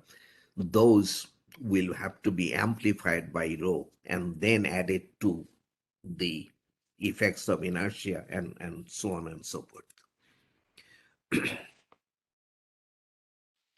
Now, this is a picture of what actually happens. This multi-story building was tested on the outdoor shake table at University of California, San Diego. Some earthquake motion was imparted to the shake table, and the accelerations of the various floors were measured. And you are looking at the measured accelerations at the various floor levels. So this is the acceleration of the ground or the shake table. This is acceleration of floor level 1. 2 is not in the picture. Floor level 3 acceleration, floor level 5 acceleration, floor level 7 is the top level. You see that the floor acceleration goes up as you go up the building. This is pretty typical. At the roof level, you will typically experience 2 to 3 times the acceleration at the ground level. Okay, 3 times is not all that terribly unusual. So that means that the roof diaphragm needs to be designed for much larger forces than the lower level diaphragms. Okay, are you with me? So this is something Ac7 did not recognize until something happened in the 2016 edition that I will mention to you.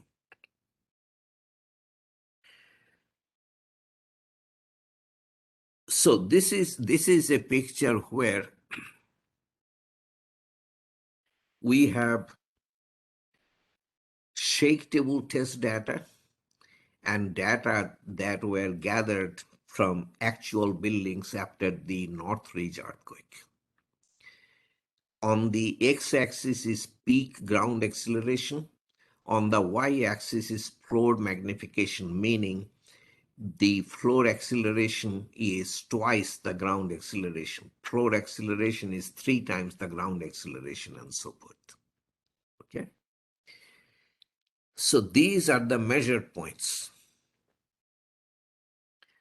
Floor magnification, actual observed floor magnification, observed or measured in shake table test as a function of peak ground acceleration.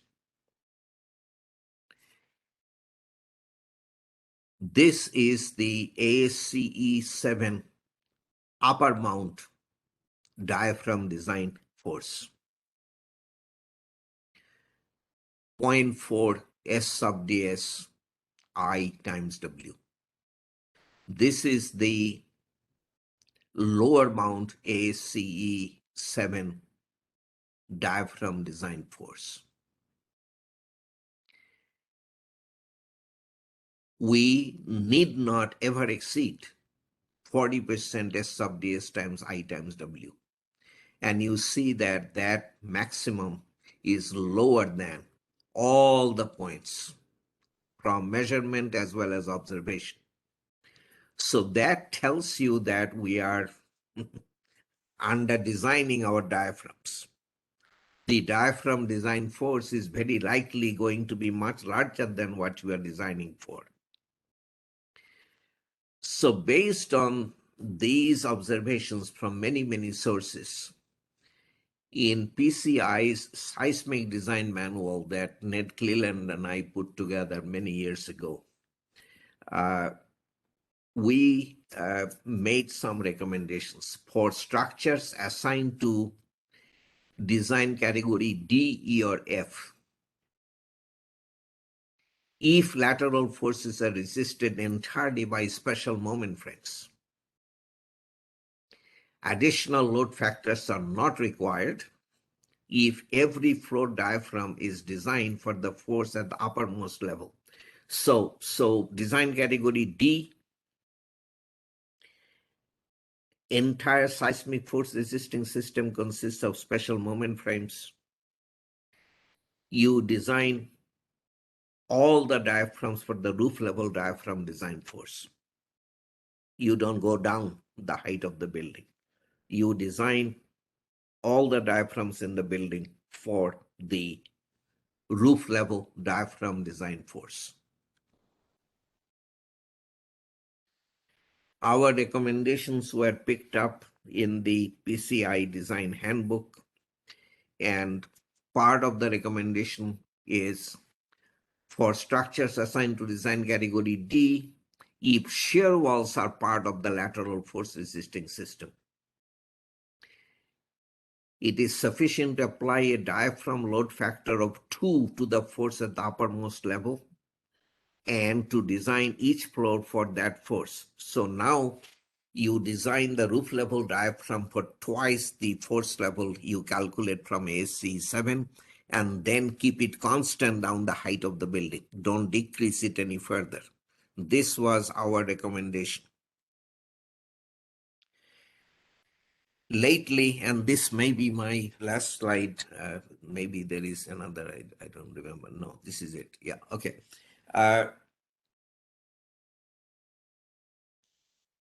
Lately, there has been quite a bit of development in this regard. This was led by an issue team, though those details may be not important to you, but the development took place within the 2015 NARP provisions that I'm sure I mentioned to you earlier. These days, part one of the NARP, so first of all, 2015 NARP provisions adopted AC 710 and then made a small number of modifications in part one to the provisions of AC 710. One of those modifications was a different diaphragm force level. We retained section 1210.1 as it is. Everything that I showed you is still in AC7, but then there is an alternative diaphragm design force level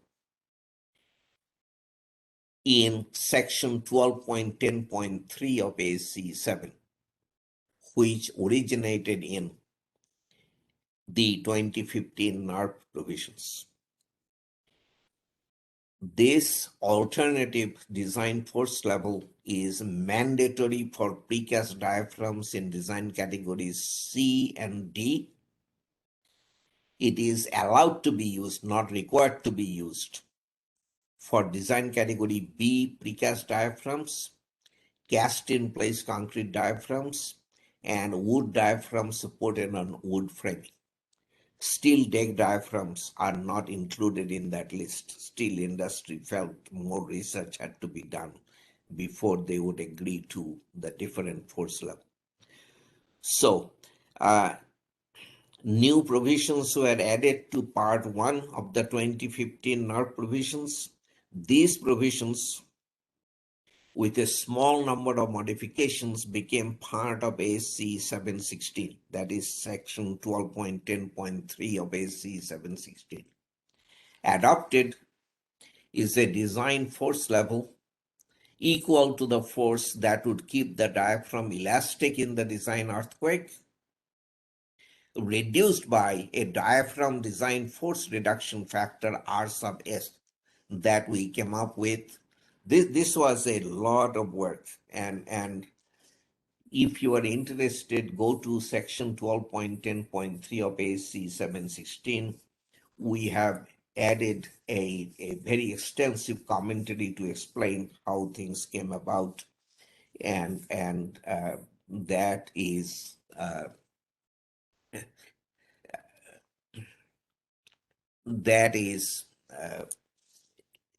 how should I say, to reconcile this problem that observed force levels are high, our diaphragm design force levels are low, and we in this approach, the new design force level, we are essentially saying that it's not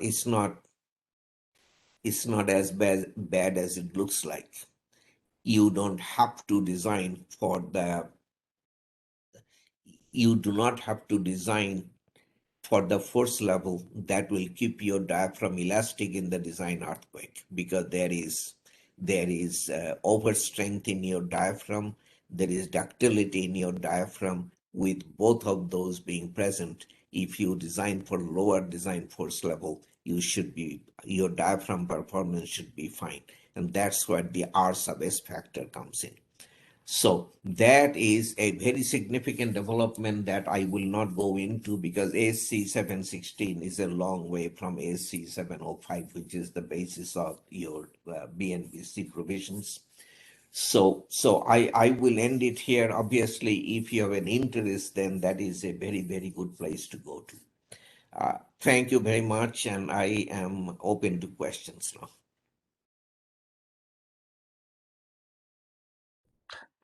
Thank you, Dr. Ghosh. Yeah, so we have a lot of questions. I answered a few of them. Okay, so one thing that one of them pointed out is that today you referred to AC710 instead of AC705. Yes. Was there any particular reason? I stated the reason. The building separation requirements that I shared with you are in AC710. They were not in AC705. So for building separation, I definitely switched. For the other portions, it does not make any difference whether it is AC705 or 10, because things didn't change. That is true of the redundancy provisions. So it is not that I switched to AC710 across the board, but for the building separation provisions, I definitely switched to AC710. Okay. Diaphragm design force, AC710 and AC705 are the same if you are looking at section 12.10.1. So it doesn't matter whether I say 10 or 5. So now that I'm going through the questions, I see there is a lot of confusion between like the collectors in a diaphragm and beams. Like, can beams So be that again, confusion between what? the collectors in a diaphragm, the collector elements in a diaphragm, and beams. So they are getting confused if beams can be used as collectors or not. Absolutely. Quite often, yeah, quite often collectors are beams, but they don't have to be beams. They can be just a bunch of reinforcing bars that are entirely within the slab. I do not know why that would cause confusion. This is like shear wall boundary elements. That does not require a thickened shear wall end. You can have a rectangular wall with boundary elements, specially confined boundary elements detailed within that the thickness of the wall. It is the same thing. You can have beams which are fine. They will act as collectors. If you don't have beams physically sticking below your slab, you can have just a bunch of reinforcing bars acting as collectors. Both ways is totally fine, and both are very common. Okay, so I think that answers at least 4 or 5 of your questions. Okay. In a beam column, is it required to design core? Yeah, this also you have covered.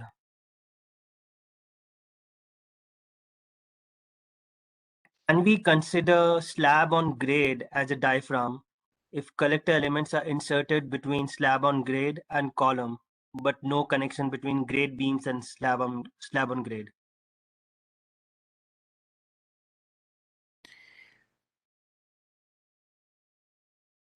Read that one more time. Can we consider slab on grade as a diaphragm if collector elements are inserted between slab on grade and column, but there is no connection between grade beams and slab on grade? Yeah. The answer to the first part is yes. The slab on grade can be a diaphragm if you choose to take lateral forces through the slab on grade. Okay, does that require uh, collector elements? I, I do not see that. The I think the column shear will go through the slab without your inserting collectors, and why you cannot have connection with the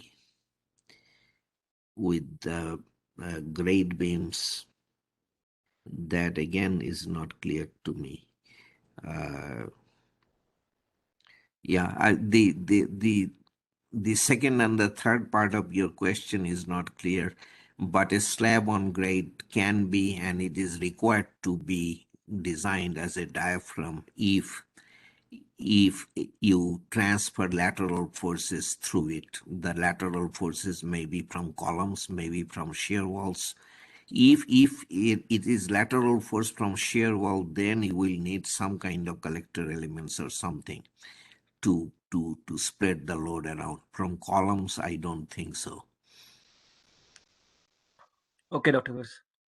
When we separate two structures, what elements do we use to integrate them? I do not mean structure integration, but architectural.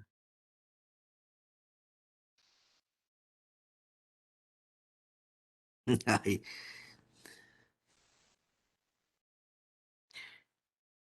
anyway, there are a couple of things that I think are important.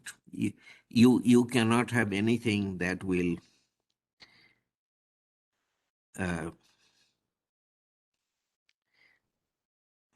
what do I want to say? The structures will need to deflect freely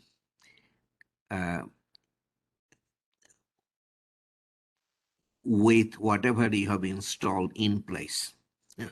So the gap has to be maintained. You cannot let it be filled with debris or whatever over the years, because then you don't have a separation. That is a necessity. If the outside, from the outside, you want to create the impression there is no gap, you can put something like plasterboard or something that will easily crumble in an earthquake, not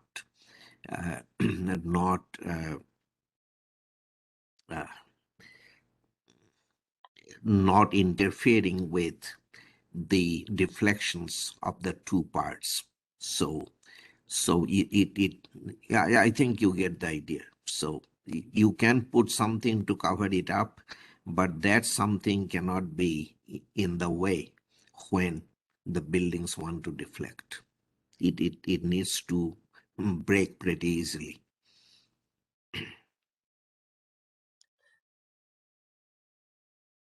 So how to design podium slab to resist huge lateral loads? They are sometimes feet thick. Feet.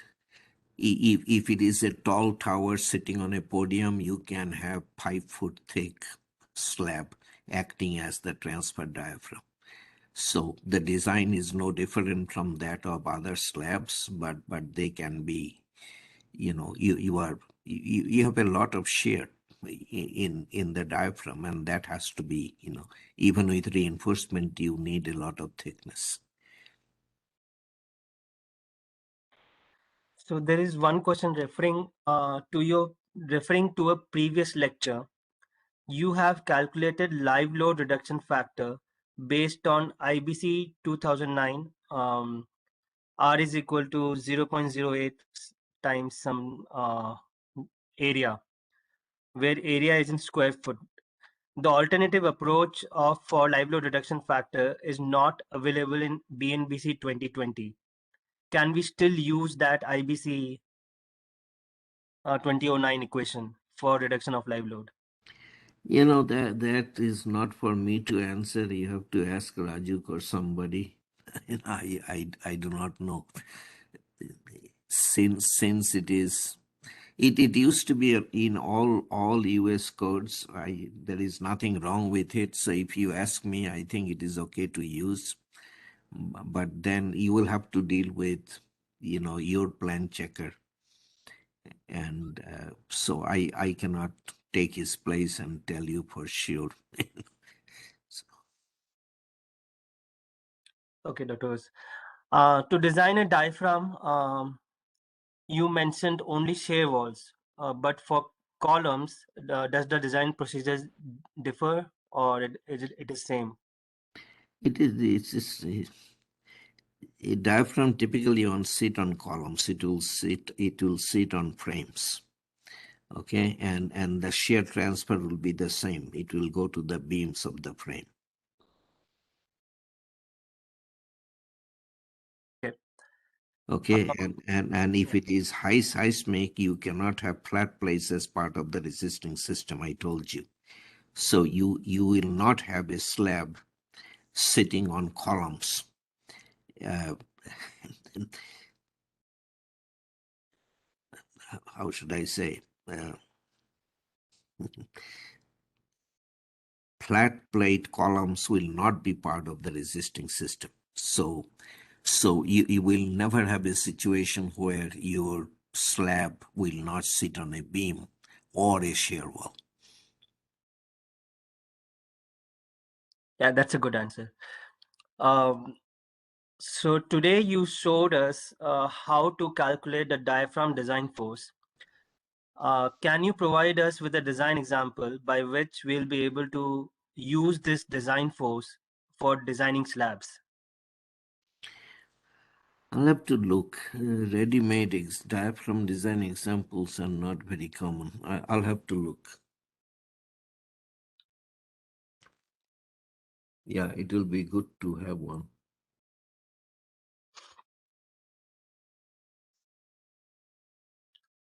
Should I continue, Dr. Ghose? Yeah, please. Yeah. Okay, so this is a big question.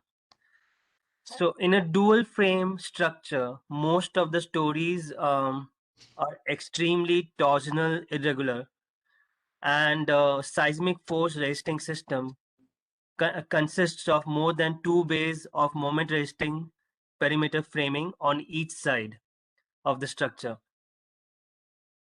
and in each orthogonal direction at each story, resisting more than 35% of the base shear. Can we still take the redundancy factor as 1.3 or 1? Can you read the beginning? In a dual frame structure, most of the stories are extremely torsional irregular.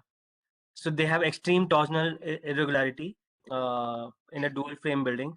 So the very beginning of what I presented, why is this master slide coming? Can you can click on close master view? Do you see it? There's a big cross. Uh, Big box where? Oh, right. Yeah. Yeah.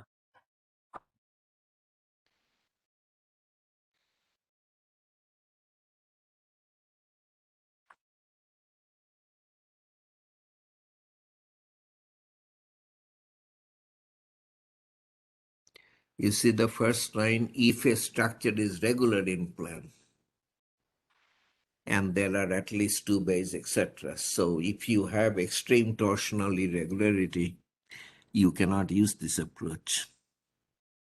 You have to go by removal of elements.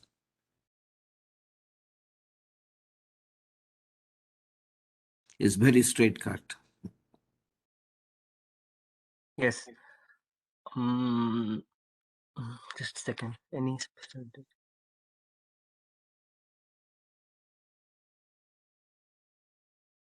Any special detailing that is required to transfer lateral load to the shear wall through diaphragms for slabs for both rigid and semi-rigid diaphragms?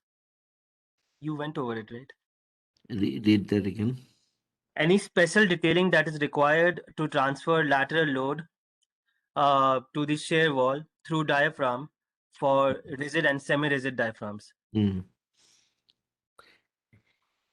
There are no detailing rules like we have for beams and columns, but obviously all the tension has to be carried by reinforcement, and if the compression is high, you have to be mindful of the fact that your concrete needs to be confined. So those are about there are some detailing requirements for the collectors, but the diaphragm, there is no detailing requirement as such. So you have to design for the shear, you have to design for the bending, and no, there is no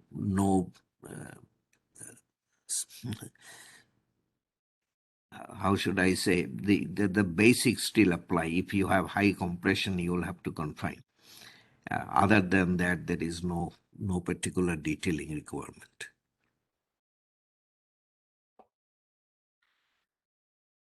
Okay. And we use horizontal bracing systems as diaphragm. Yeah. That you mentioned in one of the slides. Mm-hmm. Mm-hmm. And then I should.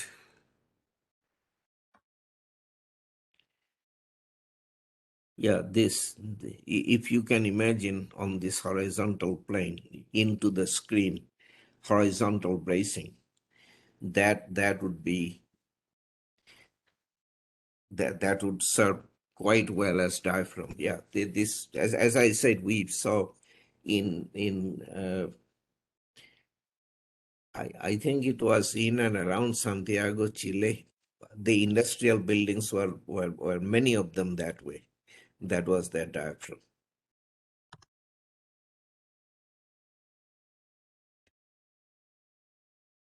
yeah, this question is not clear. I will just tell him to clear this question once.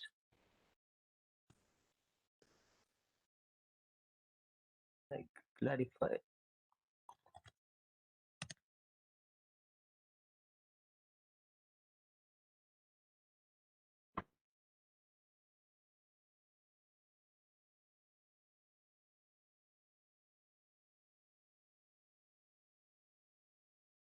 Do you provide all question and answer session for all sessions? We do at the end. What was the question? That do you have question and answer sessions after at the end of all question and answer all sessions Yeah, basically? I think there was one day there was an exception. I went up to 11. Yeah, sometimes the content is that much that there is no time Yeah, left. but it happened only once, I think. Yeah, but most of the sessions we do have. Yeah, yeah. Um,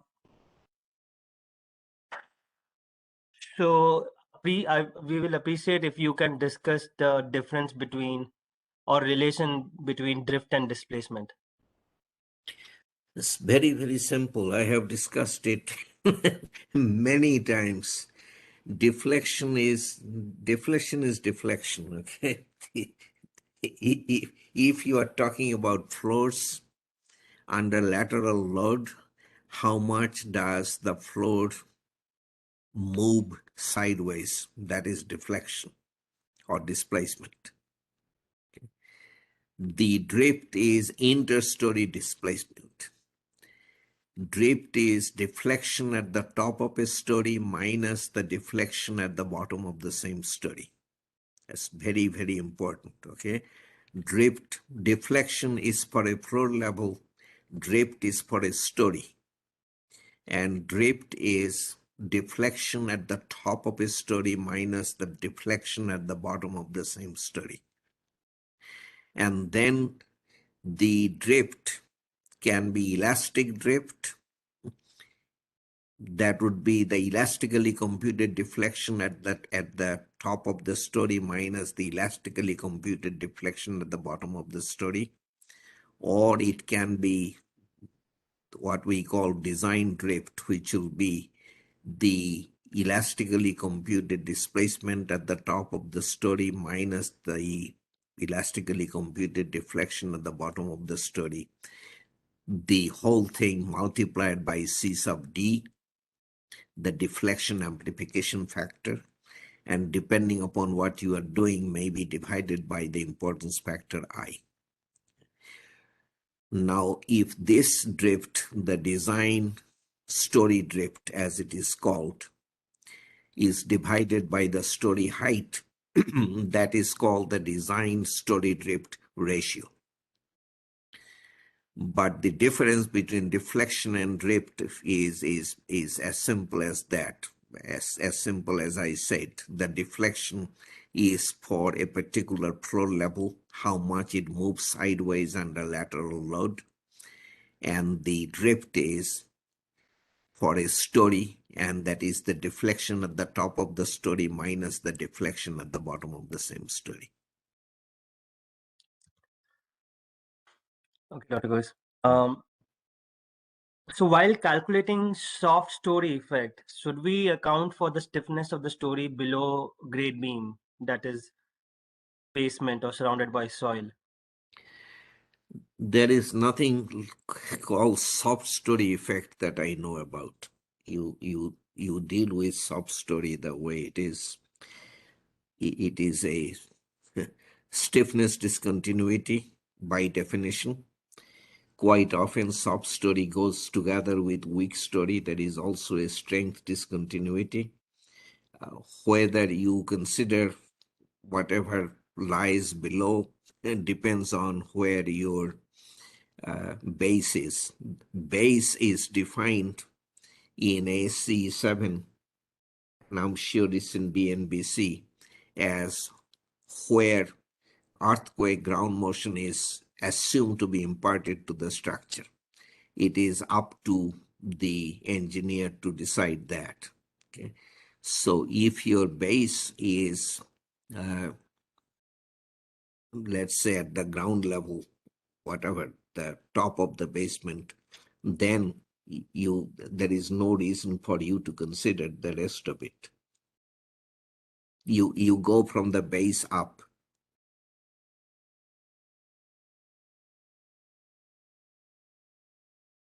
I hope I answered the question. Yeah, that was a very good answer. So in commercial design software, the shear wall force is used in some load combination in just top of the base and requires a lot of rebar. What would be the remedy? Or do you think it is correct? Read that again.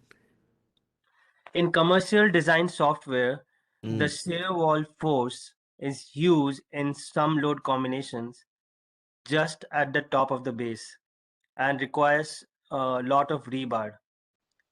Do you think this is correct, or is there any remedy for it? I have no reason to believe it is incorrect. I mentioned again many times, even when you have shear walls and frames in the same building, near the very bottom of the building, almost the entire story shear goes to the shear walls and nothing to the frames, or very little to the frames. This is why in a dual system we do the second analysis with the frames carrying 25% of the lateral forces. Otherwise, you will be designing very weak columns. So the shear in the shear wall is typically quite high in the lower portions of the building. They do require a lot of reinforcement, and there is absolutely nothing wrong with that. At least I do not see anything wrong. It is not the problem of software. It is that's the way buildings behave. Okay, so one of them is asking that we needed reinforcement detailing for diaphragms. There is no in response to a previous question, I answered that we don't have that. We don't have a set of detailing as we do for shear walls. Okay. You, I don't know what else to say.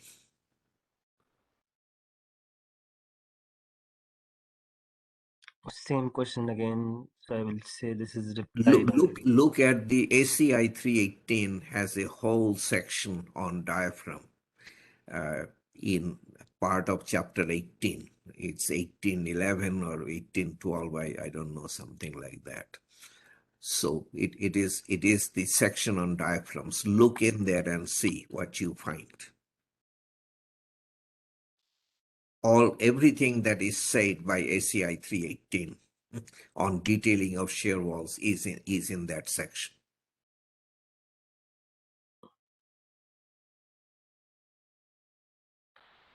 Okay. So there was one question that I asked for clarification. So he clarified.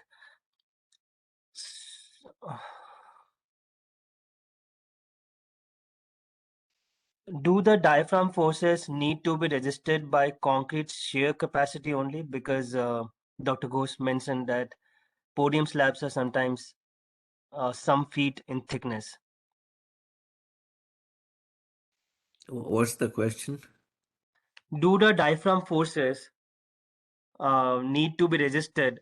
Let me rephrase it. So, are the diaphragm forces resisted by concrete shear capacity only? Because, yeah, as you mentioned that the podium slabs are some feet in thickness. So, Yeah, well, even if you have a reinforcement, no, the answer to the question is it doesn't have to be carried by the concrete only, but uh, first of all, are you in a position to provide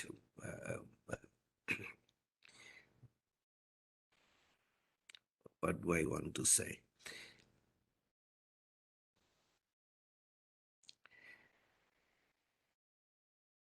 If you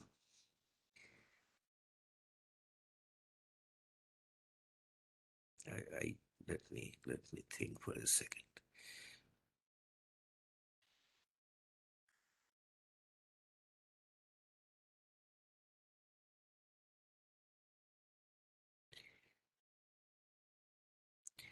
I think the best answer I can give you is even if you provide shear reinforcement, you will still need a thick mat, thick podium slab. 5 feet may be an exaggeration that you find very seldom. 5 feet, but 2 feet, 24 inches, 30 inches podium slabs are not at all uncommon, and we need that even when we have reinforcement carrying part of the shear. Shears are very high. It's several thousand kips at the bottom of those towers, and that all has to go through the slab. So the answer, basic answer to your question, no. We don't have to rely only on concrete to carry shear. If we are prepared to provide reinforcement, that's fine. That's allowed.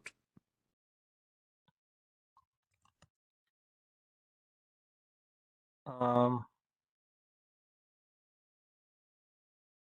so let me just.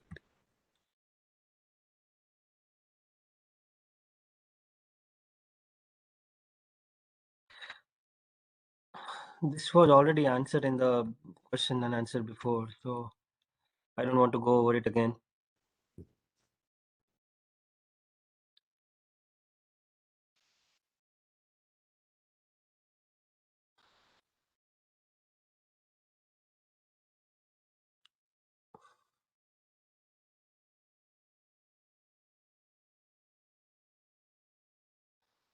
This question is not clear at all.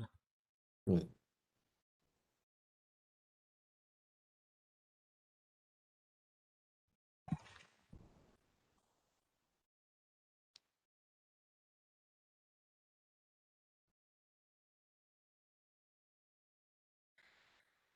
Is there any code provision to check overall deflection of the structure?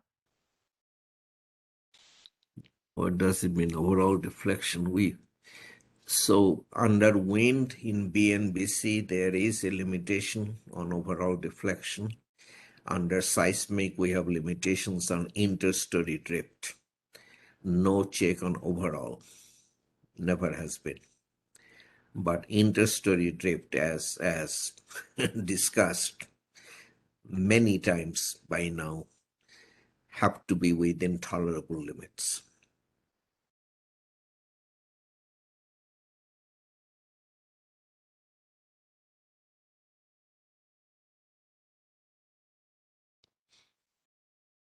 The extreme torsional irregularity question, that Dr. Ghosh went over in length today, and I believe like this question was asked before. I think you might not have heard it before, so just go over the recording once. He has answered this question.